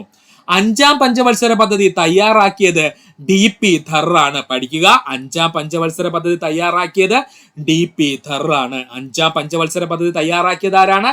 DP ധർ ആണ്. ഇന്ദിരാഗാന്ധി പ്രശസ്തമായ ഖരീബി ഘടാവോ എന്ന മുദ്രാവാക്യം മുഴക്കിയത് 5ാം പഞ്ചവത്സര പദ്ധതിയുടെ ഭാഗമായാണ്. ഇന്ദിരാഗാന്ധി പ്രശസ്തമായ ഗരീബി ഘടാവോ എന്ന മുദ്രാവാക്യം മുഴക്കിയത് 5ാം പഞ്ചവത്സര പദ്ധതിയുടെ ഭാഗമായാണ്. പഠിക്കുക, ഒന്നുകൂടി പറയാം സുഹൃത്തുക്കളെ, ശ്രദ്ധിക്കുക. 5ാം പഞ്ചവത്സര പദ്ധതിയുടെ പ്രധാന ലക്ഷ്യം ദാരിദ്ര്യ നിർമ്മാർജ്ജനമായിരുന്നു. അതിനോടൊപ്പം തന്നെ കാർഷിക വൃത്തിയിലും പ്രതിരോധ മേഖലയിലും സ്വയാശ്രയം നേടുക എന്നതും 5ാം പഞ്ചവത്സര പദ്ധതിയുടെ ലക്ഷ്യങ്ങളിൽ ഏറ്റവും പ്രധാനമായിരുന്നു. 5ാം പഞ്ചവത്സര പദ്ധതി തയ്യാറാക്കിയത് DP ധർ ആയിരുന്നു. ഇന്ദിരാഗാന്ധി പ്രശസ്തമായ ഗരീബി ഘടാവോ എന്ന മുദ്രാവാക്യം മുഴക്കിയത് 5ാം പഞ്ചവത്സര പദ്ധതിയുടെ ഭാഗമായാണ്. പഠിക്കുക. ഇനി നമുക്ക് നോക്കാനുള്ളത് 5ാം പഞ്ചവത്സര പദ്ധതിയുടെ നേട്ടങ്ങളാണ്. 5ാം പഞ്ചവത്സര പദ്ധതിയുടെ നേട്ടങ്ങൾ: 4.4% വളർച്ചാ നിരക്ക് പ്രതീക്ഷിച്ച 5ാം പഞ്ചവത്സര പദ്ധതിക്ക് 5.1% വളർച്ചാ നിരക്ക് ലഭിച്ചു. ജോലിക്ക് കൂലി ഭക്ഷണം എന്ന പദ്ധതി ആരംഭിച്ചത് 5ാം പഞ്ചവത്സര പദ്ധതി കാലത്താണ്. പഠിച്ചോളനെ, ജോലിക്ക് കൂലി ഭക്ഷണം എന്ന പദ്ധതി ആരംഭിച്ചത് 5ാം പഞ്ചവത്സര പദ്ധതി കാലത്തായിരുന്നു. കാർഷികോൽപാദനവും ജലവിതരണവും ലക്ഷ്യമാക്കിക്കൊണ്ട് കമാൻഡ് ഏരിയ ഡെവലപ്മെന്റ് പദ്ധതി ആരംഭിച്ചത് 5ാം പഞ്ചവത്സര പദ്ധതി കാലത്താണ്. കാർഷിക ഉൽപാദനവും ജലവിതരണവും ലക്ഷ്യമാക്കിക്കൊണ്ട് കമാൻഡ് ഏരിയ ഡെവലപ്മെന്റ് പദ്ധതി ആരംഭിച്ചത് 5ാം പഞ്ചവത്സര പദ്ധതി കാലത്തായിരുന്നു. 1975 വൈദ്യുത വിതരണ നിയമം ഭേദഗതി ചെയ്തത് 5ാം പഞ്ചവത്സര പദ്ധതി കാലത്തായിരുന്നു. 1975 വൈദ്യുത വിതരണ നിയമം ഭേദഗതി ചെയ്തത് 5ാം പഞ്ചവത്സര പദ്ധതി കാലത്തായിരുന്നു. ശ്രദ്ധിക്കുക സുഹൃത്തുക്കളെ, ഒന്നുകൂടി പറയാം. 4.4% വളർച്ചാ നിരക്ക് പ്രതീക്ഷിച്ചിരുന്ന 5ാം പഞ്ചവത്സര പദ്ധതിക്ക് പക്ഷെ 5.5% അധിക വളർച്ചാ നിരക്ക് ലഭിച്ചു. ജോലിക്ക് കൂലി ഭക്ഷണം എന്ന പദ്ധതി ആരംഭിച്ചത് 5ാം പഞ്ചവത്സര പദ്ധതി കാലത്താണ്. കാർഷികോൽപാദനവും ജലവിതരണവും ലക്ഷ്യമാക്കിക്കൊണ്ട് കമാൻഡ് ഏരിയ ഡെവലപ്മെന്റ് പദ്ധതി ആരംഭിച്ചത് 5ാം പഞ്ചവത്സര പദ്ധതി കാലത്താണ്. 1975 വൈദ്യുത വിതരണ നിയമം ഭേദഗതി ചെയ്തത് 5ാം പഞ്ചവത്സര പദ്ധതി കാലത്താണ്. പഠിക്കുക. 1975 ഇന്ദിരാഗാന്ധി 20 ദിന പരിപാടി ആരംഭിച്ചത് 5ാം പഞ്ചവത്സര പദ്ധതി കാലത്താണ്. ഇമ്പോർട്ടന്റ് ക്വസ്റ്റ്യൻ, അതുപോലെ പ്രീവിയസ് ക്വസ്റ്റ്യനുമാണ്. 1975 ഇന്ദിരാഗാന്ധി 20 ദിന പരിപാടി ആരംഭിച്ചത് 5ാം പഞ്ചവത്സര പദ്ധതി കാലത്തായിരുന്നു. സമഗ്ര ശിശു വികസന സേവന പദ്ധതി അഥവാ ICDS നിലവിൽ വന്നത് 1975 ഒക്ടോബർ മാസം 2-നായിരുന്നു. ഇതും 5ാം പഞ്ചവത്സര പദ്ധതി കാലത്തായിരുന്നു. ഇമ്പോർട്ടന്റ് ആണ്. സമഗ്ര ശിശു വികസന സേവന പദ്ധതിയായിട്ടുള്ള ICDS നിലവിൽ വന്നത് 1975 ഒക്ടോബർ 2-നായിരുന്നു. ഇതിൽ നിലവിൽ വരുന്ന സമയത്ത് 5ാം പഞ്ചവത്സര പദ്ധതിയായിരുന്നു ഇന്ത്യയിൽ ഉണ്ടായിരുന്നത്. വർദ്ധിച്ചു വരുന്ന ഗതാഗത നിരക്ക് പരിഹരിക്കുന്നതിന് വേണ്ടി ഇന്ത്യൻ നാഷണൽ ഹൈവേ സംവിധാനം കൊണ്ടുവരികയും നിലവിലുള്ള റോഡുകൾ വികസിപ്പിക്കുകയും ചെയ്തത് 5ാം പഞ്ചവത്സര പദ്ധതി കാലത്താണ്. വർദ്ധിച്ചു വരുന്ന ഗതാഗത നിരക്ക് പരിഹരിക്കുന്നതിന് വേണ്ടിയിട്ട് ഇന്ത്യൻ നാഷണൽ ഹൈവേ സംവിധാനം നിലവിൽ വരികയും അതുപോലെ തന്നെ നിലവിലുള്ള റോഡുകൾ വികസിപ്പിക്കുകയും ചെയ്തത് 5ാം പഞ്ചവത്സര പദ്ധതി കാലത്താണ്. പഠിക്കുക. അടുത്തതായി നമുക്ക് പഠിക്കുവാനുള്ളതാണ് റോളിംഗ് പ്ലാൻ. നമുക്ക് നോക്കാം എന്താണ് റോളിംഗ് പ്ലാൻ എന്ന്. 5ാം പഞ്ചവത്സര പദ്ധതി നിർത്തലാക്കിക്കൊണ്ട് ആരംഭിച്ച പദ്ധതിയാണ് റോളിംഗ് പ്ലാൻ. 5ാം പഞ്ചവത്സര പദ്ധതിയെ നിർത്തലാക്കിക്കൊണ്ട് ആരംഭിച്ച പദ്ധതി എന്ന് ചോദിച്ചാൽ അത് റോളിംഗ് പ്ലാൻ ആണ്. റോളിംഗ് പ്ലാനിന്റെ കാലഘട്ടം 1978 മുതൽ 1980 വരെയുള്ള 2 വർഷം. ഇമ്പോർട്ടന്റ് പോയിന്റ് ആണ് സുഹൃത്തുക്കളെ. അപ്പോ പഞ്ചവത്സര പദ്ധതികൾ നിർത്തലാക്കിക്കൊണ്ട് ആരംഭിച്ച പദ്ധതി എന്ന് ചോദിച്ചാൽ അതാണ് റോളിംഗ് പ്ലാന്. റോളിംഗ് പ്ലാന്റെ കാലഘട്ടം ചോദിച്ചാൽ 1978 മുതൽ 1980 വരെയുള്ള നീണ്ട 2 വർഷമായിരുന്നു. റോളിംഗ് പ്ലാൻ നടപ്പിലാക്കിയ ഇന്ത്യൻ പ്രധാനമന്ത്രി മൊറാർജി ദേശായി ആയിരുന്നു. അദ്ദേഹം ജനതാ ഗവൺമെന്റിന്റെ പ്രധാനമന്ത്രിയായിരുന്നു കേട്ടോ. റോളിംഗ് പ്ലാൻ നടപ്പിലാക്കിയ ഇന്ത്യൻ പ്രധാനമന്ത്രി ആയിരുന്നു ചോദിച്ചാൽ മൊറാർജി ദേശായി ആയിരുന്നു. അദ്ദേഹം ജനതാ ഗവൺമെന്റിന്റെ പ്രധാനമന്ത്രിയായിരുന്നു. പഠിക്കുക. റോളിംഗ് പ്ലാൻ എന്ന ആശയം ആദ്യമായി അവതരിപ്പിച്ചത് ഗുണ്ണർ മിർദയാലായിരുന്നു. ഈ പേരങ്ങ് കാണാതെ പഠിച്ചു വെച്ചോളണം, ഇമ്പോർട്ടന്റ് ആണ്. റോളിംഗ് പ്ലാൻ എന്ന ആശയം ആദ്യമായി അവതരിപ്പിച്ച വ്യക്തി അല്ലെങ്കിൽ അവതരിപ്പിച്ച സാമ്പത്തിക ശാസ്ത്രജ്ഞനായിരുന്നു ചോദിച്ചാൽ അത് ഗുണ്ണർ മിർദയാലായിരുന്നു. പഠിക്കുക. റോളിംഗ് പ്ലാനിനെ പറ്റി പ്രതിപാദിക്കുന്ന ഗുണ്ണർ മിർദയാലിന്റെ പുസ്തകമാണ് ഏഷ്യൻ ഡ്രാമ. പഠിച്ചോളണേ, ഇമ്പോർട്ടന്റ് ആണ്. റോളിംഗ് പ്ലാനിനെ പറ്റി പ്രതിപാദിക്കുന്ന ഗുണ്ണർ മിർദയാലിന്റെ പുസ്തകം എന്ന് ചോദിച്ചാൽ അത് ഏഷ്യൻ ഡ്രാമയാണ്. ഒന്നുകൂടി പറയാം സുഹൃത്തുക്കളെ, എന്താണ് റോളിംഗ് പ്ലാൻ എന്ന് ചോദിച്ചു കഴിഞ്ഞാൽ പഞ്ചവത്സര പദ്ധതി നിർത്തലാക്കിക്കൊണ്ട് ആരംഭിച്ച പദ്ധതിയാണ് റോളിംഗ് പ്ലാൻ എന്ന് പറയുന്നത്. റോളിംഗ് പ്ലാനിന്റെ കാലഘട്ടം 1978 മുതൽ 1980 വരെയുള്ള നീണ്ട 2 വർഷമായിരുന്നു. റോളിംഗ് പ്ലാൻ നടപ്പിലാക്കിയ ഇന്ത്യൻ പ്രധാനമന്ത്രി മൊറാർജി ദേശായി, അദ്ദേഹം ജനതാ ഗവൺമെന്റിന്റെ അംഗമായിരുന്നു. റോളിംഗ് പ്ലാൻ എന്ന ആശയം ആദ്യമായി അവതരിപ്പിച്ചത് ഗുണ്ണർ മിർദയാലായിരുന്നു. പഠിക്കുക. റോളിംഗ് പ്ലാനിനെ പറ്റി പ്രതിപാദിക്കുന്ന ഗുണ്ണർ മിർദയാലിന്റെ പുസ്തകമാണ് ഏഷ്യൻ ഡ്രാമ. എന്തായിരുന്നു? Asian drama. ഇത്രയുമായിരുന്നു നമ്മുടെ LDC 100 Days ചലഞ്ച് ഡേ 43 നമ്മൾ പറഞ്ഞത്. ഇതിന്റെ ബാക്കി ഭാഗം നാളെ തന്നെ അപ്ലോഡ് ആവുന്നതാണ്. സുഹൃത്തുക്കൾ കാത്തിരിക്കുക. അത്രയും ഇമ്പോർട്ടന്റ് ഉള്ള മേഖലയാണ്. അതോടുകൂടി നമ്മുടെ 12 5 ഇയർ പ്ലാൻസ് നമ്മൾ പഠിച്ചു തീർക്കും. ഇപ്പോൾ പ്രധാനപ്പെട്ട 5 5 ഇയർ പ്ലാൻസ് നമ്മൾ കംപ്ലീറ്റ് ചെയ്തിട്ടുണ്ട്. ഈ ഭാഗത്തു നിന്നാണ് കൂടുതൽ ചോദ്യങ്ങളും ഉണ്ടാകാറുള്ളത്. അതുകൊണ്ട് സുഹൃത്തുക്കൾ ഈ 5 5 ഇയർ പ്ലാൻ ഇമ്പോർട്ടൻസ് കൊടുത്ത് പഠിക്കുക. അതിനുശേഷം വരുന്ന ബാക്കിയുള്ള 6 മുതൽ 12 വരെയുള്ള 5 ഇയർ പ്ലാൻസ് നമുക്ക് അടുത്ത ക്ലാസ്സിൽ പഠിക്കാം. അപ്പോൾ ഇത്ര നേരം ഈ വീഡിയോയുടെ സുഹൃത്തുക്കൾ എല്ലാവർക്കും നന്ദി, നമസ്കാരം. നിങ്ങൾക്ക് ഈ വീഡിയോ ഇഷ്ടമായെങ്കിൽ നിങ്ങളുടെ സുഹൃത്തുക്കൾ കൂടി ഒന്ന് ഷെയർ ചെയ്ത് കൊടുക്കുക. അതോടൊപ്പം തന്നെ നമ്മുടെ ചാനൽ സബ്സ്ക്രൈബ് ചെയ്ത് സഹായിക്കുക. സബ്സ്ക്രൈബ് ബട്ടണോട് ചേർന്നുള്ള ബെൽ ബട്ടൺ അമർത്തി കഴിഞ്ഞാൽ നമ്മൾ അപ്ലോഡ് ചെയ്യുന്ന വീഡിയോകൾ അപ്പോൾ തന്നെ സുഹൃത്തുക്കളെ നിങ്ങളിലെത്തുന്നതാണ്. സുഹൃത്തുക്കൾ എല്ലാവർക്കും നന്ദി, നമസ്കാരം. നല്ലൊരു ദിവസം നേരുന്നു.